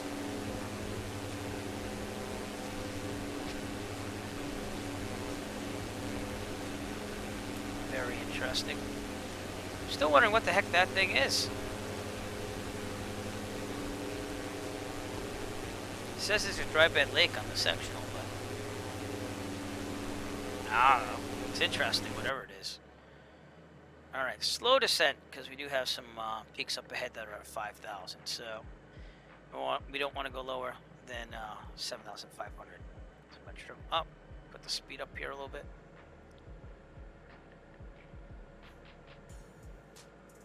And we'll stay at 7,500 until we clear those mountains.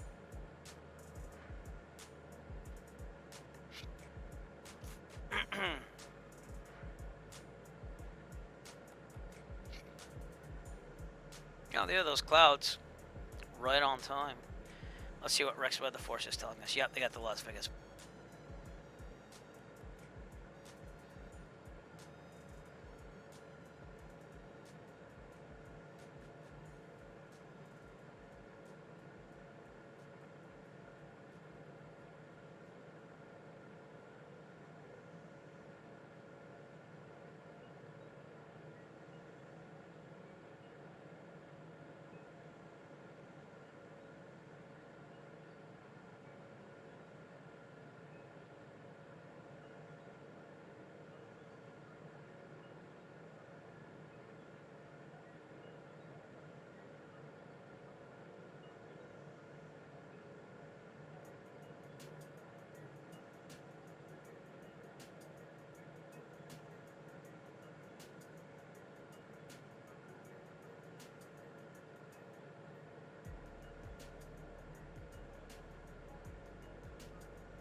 Speed.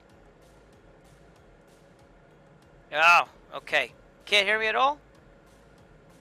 Alright, I'll just switch back to the other. Here we go. I'll just stay on this one. Just seems to be doing better. That NVIDIA broadcast, it makes it sound really good. And then it uses the graphics card a little bit, obviously. So I have the regular microphone. So yeah, he's at 35,000 feet, so we're okay. But good to point out either way. So trimming up the stat to 7,500.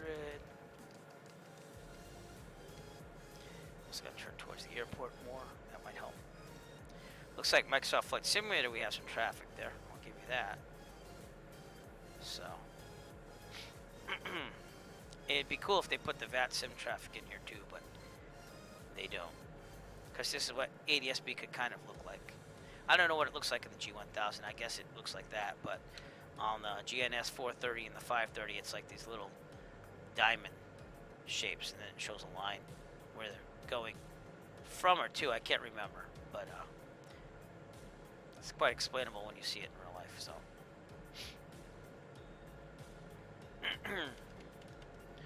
all right, now we're definitely in Class Bravo, by the way. We're at the second outer ring here, which is down to 7,000 feet. So we would definitely have to have clearance before this if we were going in there, but there's no one on VATSIM, so we're taking it like it's a non-towered airport. Is that what it is? Triangle, so it's not like little airplanes. So it's got to be the same thing as the GNS then. Yeah.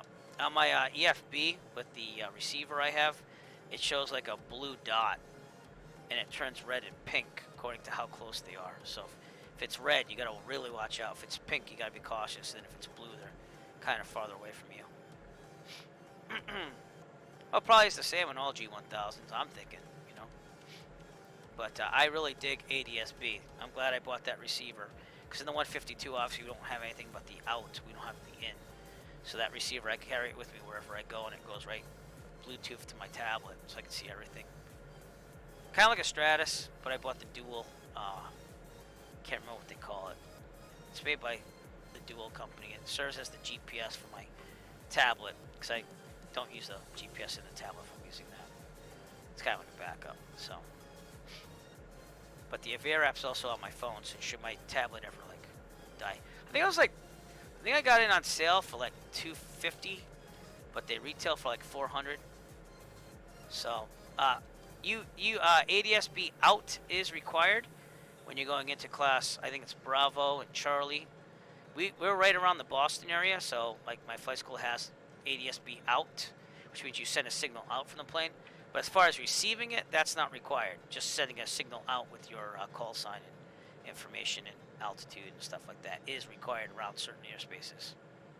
So it made sense that they'd put that in there. So ADSB out is required. The in is not required. Again, that's only if you're in certain airspaces. If you're out in the middle of nowhere, not around any airspaces, I believe you don't even need ADSB out. So, but being the flight school being in Plymouth, obviously that's very close. All right, we're gonna start our descent again. Kind of clear those mountains. That's it. Yeah, you get what I'm saying. So I never looked at the rules because I like ADSB so much that I'd want it in the plane. I wouldn't buy a plane without ADSB, let's put it that way. So, but all right, Vegas, baby. Starting to see it right in the distance there. Look at that. Beautiful in all its glory of Microsoft Flight Simulator, still loading scenery. But that's got to be one hell of a sight in real life. So, we got a couple of Microsoft Flight Simulator traffic. If we are landing, by the way, we're going to pretend those guys aren't there because I'm on VATSIM as well. So, yeah, I mean, it's kind of smart just to put it in. A lot of the planes I fly, the 172M, that is through the transponder. The 152s I fly, it's the avionics nav light. Basically, the nav light sends out an ADSB, so you have to leave the nav lights on when you fly. So there's many ways around it. They also have a beacon light that you can install, and that has an ADSB out. But, excuse me, around the Plymouth area, again, being right outside the Class Bravo for Boston, you typically should just have one. And I think you should just have one in general. It just makes everything safer, honestly. Coming around New Bedford one flight, I had like 3 aircraft coming out of New Bedford, and I was not having flight following or anything, and I was tuned into New Bedford, so I knew what the tower was telling them. He's like, oh yeah, you got traffic here. And they were looking out for me, but I was looking out for them, and I was able to do that better with the ADSB because I got to see exactly where they were, you know. And my last flight, I had some guy, he was only 700 feet above me, so the ADSB kind of saved me there. The Providence approach wasn't telling me much about, well, they said look for traffic, but I was looking once I'm flying, and the ADSB it says, oh, he's right above you at 700, and I was able to look, and I found him a lot quicker and easier, so he was no factor at that point, but just safety, you know. All right, final descent again. We could set up a 45 left downwind for runway 26 right, and I believe everything's a left pattern here. So left 45 downwind. We're gonna call that now because we're only about 9 nautical miles out here. So increase our descent here. Las Vegas McCarran traffic, Diamond 9er Echo Foxtrot. We're 9 miles out on the 45 for runway 26 right. Full stop, McCarran, Las Vegas. Should say McCarran. That'll work. Alrighty then. So, believe it or not, we just have to get down there to 3,200. The airport should be in sight there. Again, we'll do a 45 left, downwind, 26 right. We got someone landing there on that sim right now. Or something. That could be real world traffic too. That's where we're landing, Las Vegas, off our left. Oh, off our left there. And that's where we go. It's, well, the $500 one could be with the virtual horizon, so that you can have that. I bought the slightly cheaper one that just has ADSB in with GPS capabilities, but I bought it on sale for like $250, maybe $300. I could look at my expenses for private pilot and tell you, but I'm not gonna look right now. But it was worth it because you just charge it, carry around with you, and any aircraft you could have ADSB on your tablet. So I'm not positive if it works with ForeFlight. A lot of people just go with the Stratus, you know, but again, I use the Bear and almost all the time, so I wouldn't say $500 is worth it. I'll give you that. So, all right, let's get the McCarran weather just to make sure we're good. Las Vegas Airport information, Mike 2100 Zulu. Mike 21725. Visibility 9er. See, that's not it. It's 210 at 11, so we're still good on 26 right. We'll just go 26 right. 2.13. Altimeter 29er decimal 74. Let's also pick up ILS Henderson runway in 26 Vegas. left and ILS runway 26 right in use. Yeah. Landing and departing runway 26 left and runway 26. I'm sure they are, man. You know, I did some instrument type landings the other day on the simulator, and well, just IFR conditions in general, and I thought it was pretty cool. I haven't done anything close to that stuff since I did virtual airlines way back in the day. So, but all right, we're bleeding off altitude here, and we're about 3 nautical miles outside. I'd like to be down more than 3,000, but. Oh, cool. Awesome. Well, welcome, Silly Goose. I just kind of picked that because it was about 2 hours out of Las Vegas, and so that's why I picked it tonight. But we get a lot of viewers like that. They're, oh, yeah, I fly out of there, I do this and that. So I've never been out of Carlsbad. I'm actually on the East Coast, about 50 minutes outside of Boston to the southwest. So that, and I fly out of Plymouth, Massachusetts. So. Alright, again, any Microsoft Flight Simulator weather, we're going to pretend that it's not with us and they don't exist because we're on VAT Sim. So, but this is going to be busy with them either way. So 26 right, almost a pattern altitude. Probably should have got my descent down there a little bit more, but we're okay. Karen traffic, Diamond 9er Echo Foxtrot, left downwind, runway 26 right. Karen. Still a little high, but we have a lot of time to fix this. Should be about 3,200. I should also get my checklist out for landing. Approach the landing, adjustable backrest, upright safety harness controls, landing layers required, fuel pumps on. Turn those on. Okay. Parking brake trim is required. Well, we're not at being the numbers yet, so I think we're okay. And Current traffic, Mooney number 69. We're gonna keep this going. Approach speeds. Flaps, takeoff is 110, landing is 98, so we'll do about 110 on base. Put the flaps in. Did they? Oh, that's awesome, man. I'll tell you, someone's gonna make out through all this. You know what I'm saying? Someone's gonna make out. So, but all right, keep it around 110. What are we gonna land at? I can't remember what the speed was landing at. See, I'm getting used to this diamond still. So, approach speed, landing 77 knots should be our approach speed. So, all right, picking a visual. Miami, that makes sense in a way. I can see them doing Miami. I guess we'll take a turn right here for base. We're gonna have to keep turning though, because I can tell that we're too close to that runway, sort of. And the peripheral vision sucks in the simulator, obviously. All right, turning base, clear on the left. That's the good thing about low wing design is that you can see when you're doing turns. We're still very high, but by extending the downwind, we'll have more time to set everything up.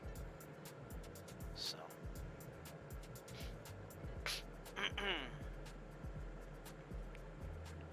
we'll call base in a second. Okay. Karen traffic, Diamond Echo, 9er Echo Foxtrot to left base, runway 26 right. Take off flaps there, and now we'll turn final. Okay, that had to be 110. Landing flaps at 98, so I can deploy those basically any second I want. Just get hooked up to the runway here. 26 right is right there. Looking pretty good. A little high, so I'm gonna put the throttle back and way back. Level out to get 98. Full flap so we get to 98. There we go. And now we can do a descent down. But yeah, peripheral vision. We're gonna pretend that Southwest flight, by the way, is not there, because he can see me probably, but he's not paying attention. And I'd have to go around in real life, but we're doing VAT sim, so we're gonna pretend he's not there. He'll disappear like a ghost and we'll be fine. So, all right, again, 77 should be approach speed at full weight here, so we're a little fast, but not too fast. Karen traffic, the Diamond 9er Echo Foxtrot final for runway 26 right, Karen. And we're gonna ride this runway all the way down and park in signature, right onto hotel, left into the signature. Okay. Beautiful. Okay, any Microsoft Flight Simulator traffic, just pretend it's not there. Looking pretty good now. See, we're gonna bleed off that speed, so that's why we're gonna kick up some throttle here. And throttles out.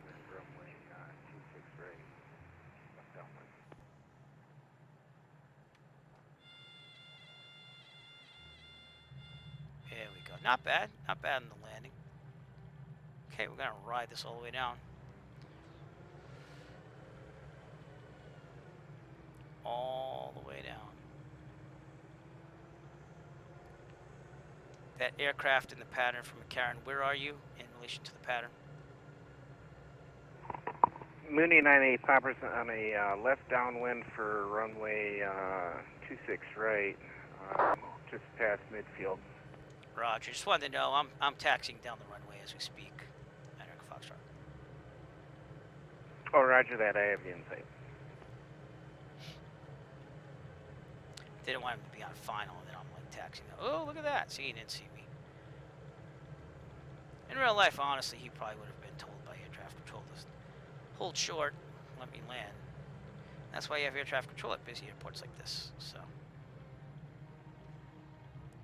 we're taxiing down the runway, all the way down, right onto hotel, and going to the rip-off artist. At least people call him rip-off artist of Signature FBO.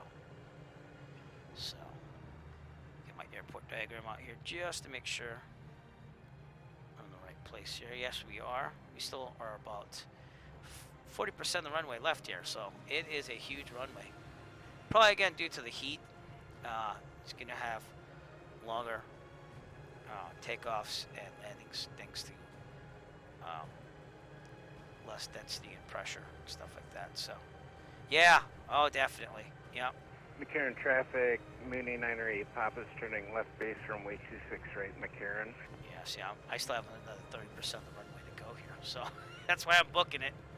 But I won't go too fast. Oh boy. All right. Well, we're at Delta almost. Alpha 8 right now. There we go. So that's why they need the longer runways. It's kind of like high density altitude airports, same thing. Long runways. Here's less dense. So it makes sense. It makes total sense.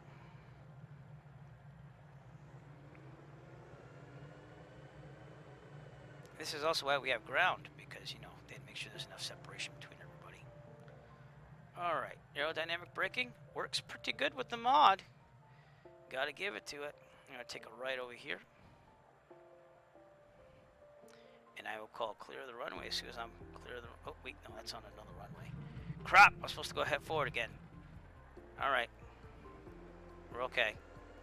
We'll make it. McCarran traffic, Mooney 908, Papa's on final for runway 26 right is conflicting traffic, clear the runway. Almost clear. I'd echo Foxtrot. We'll call clear when clear. Foxtrot, no problem. I'm about probably 2.5 miles out. Let me know if there's any other reason to be worried. Diamond 9 Echo Foxtrot. McCarran traffic, clear of runway 26 right, McCarran. There we go. That's why you always call clear. All right, we gotta go to hotel, which is on this side.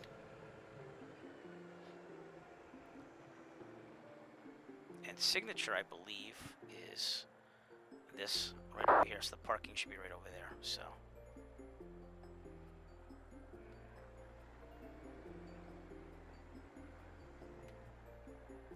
McCarran traffic, Diamond 9 Echo Foxtrot, taxiing down hotel for signature, McCarran. And I've got Zach in sight there, so that was him. Cool. All right. We'll wait for Jay Schmitty on there, and good to go. But might send the drone out too, like I usually do. Zach is going to be doubled, by the way, because he's on Microsoft Flight Sim and also VAT Sim. So the big jet's VAT Sim because the model matching sucks, and the other is the Microsoft Flight Simulator, which is probably modeling exactly what he's flying. This is the signature ramp right over here.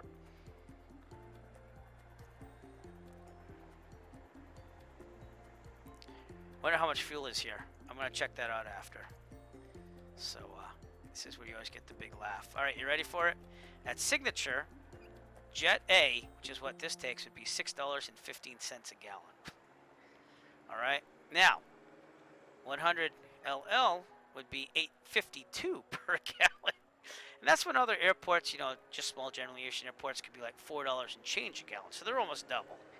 And Atlantic $7.99 for avgas and $6.19 a gallon for Jet A. So actually, you do better by coming here for gas. I'm going to park right near this plane over here in the white for Jet A, but yet do better at Atlantic if you have avgas, which is like 172, 152. So, and the non-next generation model of the Diamond 40, I believe, uses avgas as well. So, but look at that. We flew for almost 2 hours, and literally the fuel barely moved. So, yeah. Well, I've just heard that Signature's pretty expensive, but they all are. I mean, honestly, I still have not refueled at any airport because I typically only fly 2 to 3 hours at most, and 3 hours for like landing in 3 hours. So I still have an hour in reserves. But there's Zach right there, flying on by. What are you flying, Zach? So there's a tail dragger there. So, but all right, let's shut this thing down here. So let's go to our checklist here. I'll show you what I'm looking at. This is the checklist again I made for the aircraft flight manual, where I studied this aircraft. And that mod made a big difference, by the way. All right, after landing, power level idle. Very good. Brakes as required. Transponder off and standby. Probably should have done this when I did that, but I don't turn off the transponder until I get to the ramp anyway, so standby. Pitot heat off. There we go. Avionics as required. Yep, well, we're already parked, so we can turn them off now. We'll get there in a second. Lights as required. Flaps are up. Probably should have done that after I cleared. Fuel pumps off. Alright, engine shutdown. Parking brakes already set. Power level up to 10% load for 1 minute. So we'll go up to about there. Okay. Engine indications check. ELT, we dial into 1.5. That's because if you hit the runway really hard, you could set off the ELT by accident. They want to make sure that you're not doing that. You'd hear something going on right now. Alright, looks good. Avionics master off. That'd be this button. And electrical consumers are all lights except for strobe because the engine's still on. I think everything else is good. Alright, engine master off. That'd be over here. It's really easy to think electric master, but the engine master is what you have to turn off. And that turns off the engine, believe it or not. So that's why it's guarded, because they don't want you turning that off in the middle of flight. And then strobe goes off because the engine's off, and the electric master goes off, and that's it. You're good to go. You would park it by releasing the parking brake, because it's probably hydraulic, and they don't want the hydraulics to leak if there's a leak. And you put chocks on the plane, but we're going to leave the parking brakes on. Alright, with that, we are good to go. Let's get a drone out here. And there we go. Let's get right there. F6 speeds it up. And let's see if we can find our friend Jay Schmitty coming in to 26 right.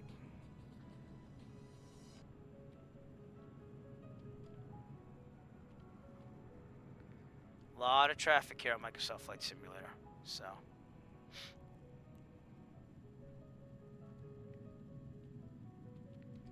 No. Jay Schmitty, did you already land? Typically at Plymouth, we just have the Plymouth ops come over there with the fuel truck and fuel it up, so. Zach's over there. I just want to see if I get Jay Schmitty in here before I go to Vegas. But we will check out Vegas.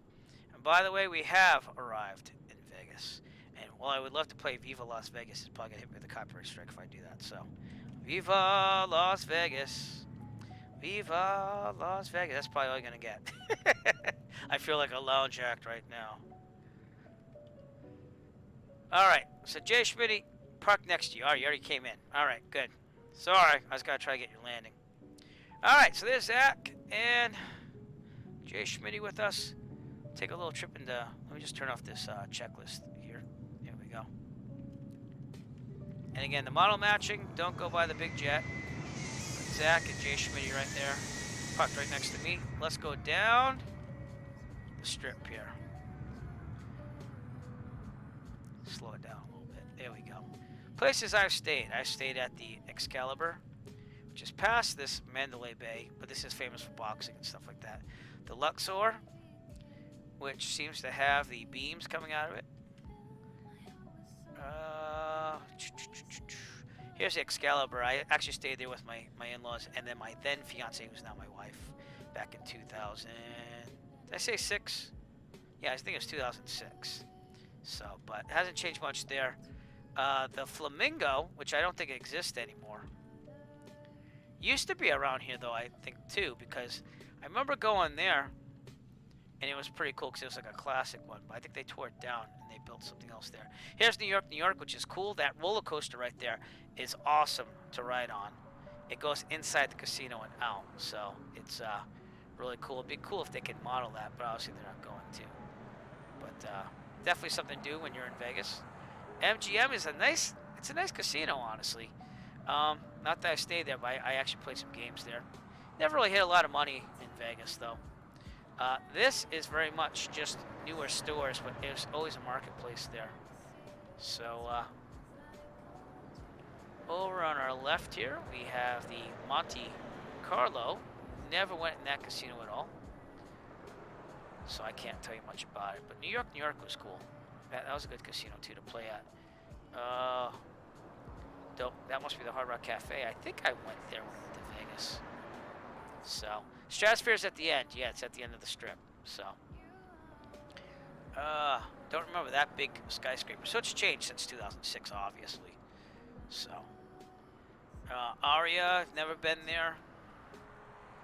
Over here, the Mickey D's. I think I walked by that. Planet Hollywood. I've been to Paris. Paris is actually really nice. My fiance and my fiance at the time, now my wife. We tried going up in the Eiffel Tower and they closed it down due to winds, so we didn't get to do that. But the casino itself was pretty nice. And you can see that's pretty intensive here because it's slowing down my system, but we're going to keep trying here. Bellagio, which has a fountain show here. Fly Tampa, I don't know if they made the scenery from Vegas yet. But in the Fly Tampa scenery for Prepared, they'll have the fountain show going off and stuff. That's pretty cool in that scenery. Very intensive, though. Caesar's Palace, great place if you're single. That's all I'm going to say. The reason why I say that is because they have a topless pool area. not that I went in it, but there is a topless option along with a full covered option. So you gentlemen who are still single, you can check out Caesar's Palace. Over here, this is where I stayed when I went with, I did not. Don't even look at me like that. I wasn't married in 2006. I was only engaged. All right. Over here, because we were at a bachelor party too, by the way. Just want to let you know. But anyways, over here, this used to be the Barnaby Coast, and that's what it was called when I was there in 2006. Really cheap casino, really cheap blackjack. It was actually pretty cool. It was Bill's Bar after that, and I don't even know what it's called now, but it was a cool little casino, and it's a cool little place to be because it was in the middle of the strip. So, and again, directly across from Caesar's Palace. So, all right, moving on down the strip here. We should see the Mirage coming up somewhere. Harris Casino, I don't remember much about that. The Mirage has like a dolphin show, like a whole zoo with tigers and stuff. That was pretty cool. And then in real life, you see that I think it's this area right here. This is actually like a real working volcano. So, oh, I do say Nick, so you better get out there before you're taken. All right, Venetian. I don't remember much about that. Unless that's the one with the gondola, which it might be. I remember going on the gondola ride with my then fiance, now wife. That was pretty cool. So, again, sorry about the slowdowns, but there's not much I can do. It's just taking that much energy. Loading scenery. Treasure Island, I never stepped foot in, so I can't tell you much about that. We're going right through the Venetian. The Wynn Casino was pretty cool. I got a story about that during that bachelor party. One of the guys with us was a well-known poker player. We actually got VIP access to the club there in Wynn, and that was cool because we actually got to walk right past everybody. So, yeah, I have no problem with that. I no problem with that at all. Go to Europe; it's a common thing. No, and you know it's not looked at the same way. But I went VIP. I can't remember what the name of the nightclub is called, but it was cool because we looked like we were very important people, like VIP, obviously. And yeah, we walked right by all the lines and like, who's that? Who's that? And like literally just, you know, it's pretty cool. So you gotta check out Nick. You gotta go there. It's better to go when you're single first, just to get that aspect out of the way. So, but all right, that's the Win. Stratosphere, which should probably be the next popular thing, is that tower down there at the end of the strip. So a lot of people don't realize until you're there that it's this far down the strip, but this is even more built up than it was in 2006. So there's Circus. Never stepped foot into that place. I'm not saying it's bad. It's typically where I guess most people who have children go to visit because they have like kids things there. There is a Wynn Casino in Boston. I've never been because they charge for parking, and I think that's ridiculous. But yeah, well, Vegas is Vegas, and what stays in Vegas stays in Vegas. But unfortunately, my friend whose bachelor party was out there, I could tell the story actually. We'll get to the sob story after. So, as you know, I'm a teacher, and I was teaching elementary music back in those days in a different city. I was teaching in Rhode Island, and I had to call in for a sub. And of course, in Vegas, especially during a bachelor party, you don't sleep. You just stay up all night. So there I am. And East Coast time, what? I'd have to call in around 6 a.m. So that would be, what, 3 a.m. Vegas time? So I'm calling 3 a.m. Vegas time, calling in. I'm saying, hi, yeah, I'm going to need a sub. And all you hear are the slot machines in the back going, ching, ching, ching, ching, ching, ching, ching. And I mean, I told them that I was going to Vegas for a wedding.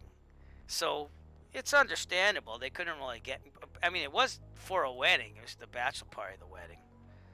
So, I mean, I'm not going to go to Human Resources and say, hey, I'm going to a bachelor party in Vegas. I need to take a day out. Personal day. You know, personal days you usually don't have to tell them that thing, but anyways, long story short, I had to call in for a sub with slot machines and stuff going on in the background. It's the worst thing I did. But anyways, this is the Stratosphere. This is really cool. You can get to go up and see the whole desert and stuff from up here. And then on the top here, they actually had like a ride that would, I don't know if they have this anymore, but they had a ride that would kind of rock over the edge and drop you, but then stop you and then bring you back up. And they have this launching ride here too, which you can kind of see in the 3D scenery. But regardless, you can have the observation deck and see like all of Vegas just like this. And that was pretty cool. And back in my day in 2006 there, this might sound a little nerdy, but if there's any Trekkie fans, Star Trek fans out there, they actually had a whole Star Trek exhibit at the Hilton, which was a little off the strip. It was like, I think it's over here actually. It's just a little off the strip, but I went there and I saw that like twice. I kind of thought that was cool. And it's no longer there anymore, but it was cool when it was there. So, and that is Vegas, people, at least the main parts of it. That, what do you call that show there on the History Channel there? The pawn shop there.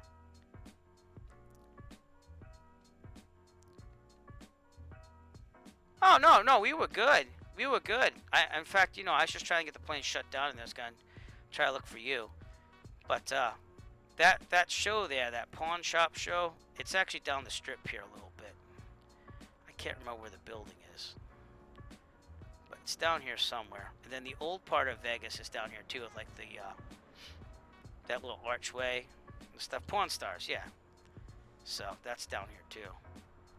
I'll try to find it really fast, but I don't know if I can. I thought it was right down the strip. Somewhere over here. Regardless, it's somewhere down here. This is the older Las Vegas. And if I ever did do general aviation into Vegas, I'd probably end up over here at North Las Vegas Airport, which is obviously less, a little less busy, which is this airport in the distance here. So, no, we were fine. Yeah, I mean, it's like that in real life too. In non-towered airports, you can take whatever runway you want. You just have to call out and do all that stuff. So, but this would be the airport you typically want to go in for general aviation over here. Again, less busy, a little bit more of a ride into the city, but there's taxis everywhere. There's probably Ubers everywhere now. There was no Uber back then. And yeah, so that really looks like Vegas from what I remember. And yeah, I guess that's all I could say about tonight. Is we made it to Vegas and I gave you a little tour. So going back to the plane, and we're gonna just end the stream here as soon as this wants to go back to the plane. Come on, go back to the plane. Thank you to the drone for not crashing the sim, because sometimes it does, believe it or not, when you're that far away.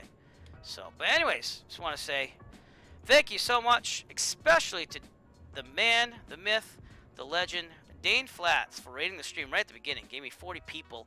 Appreciate everybody. Obviously, you know I'm a big Dane Flats supporter. I was there earlier tonight until I had to get my stream up, and then I had all these troubles going on. Thank you to the Virtual USA members that came out tonight. Jay Schmitty, Zach, Nick Gressler. If I missed anyone, I'm going to keep looking here. Oh, now it's doing that thing while I zoom in on the chat here. I also want to thank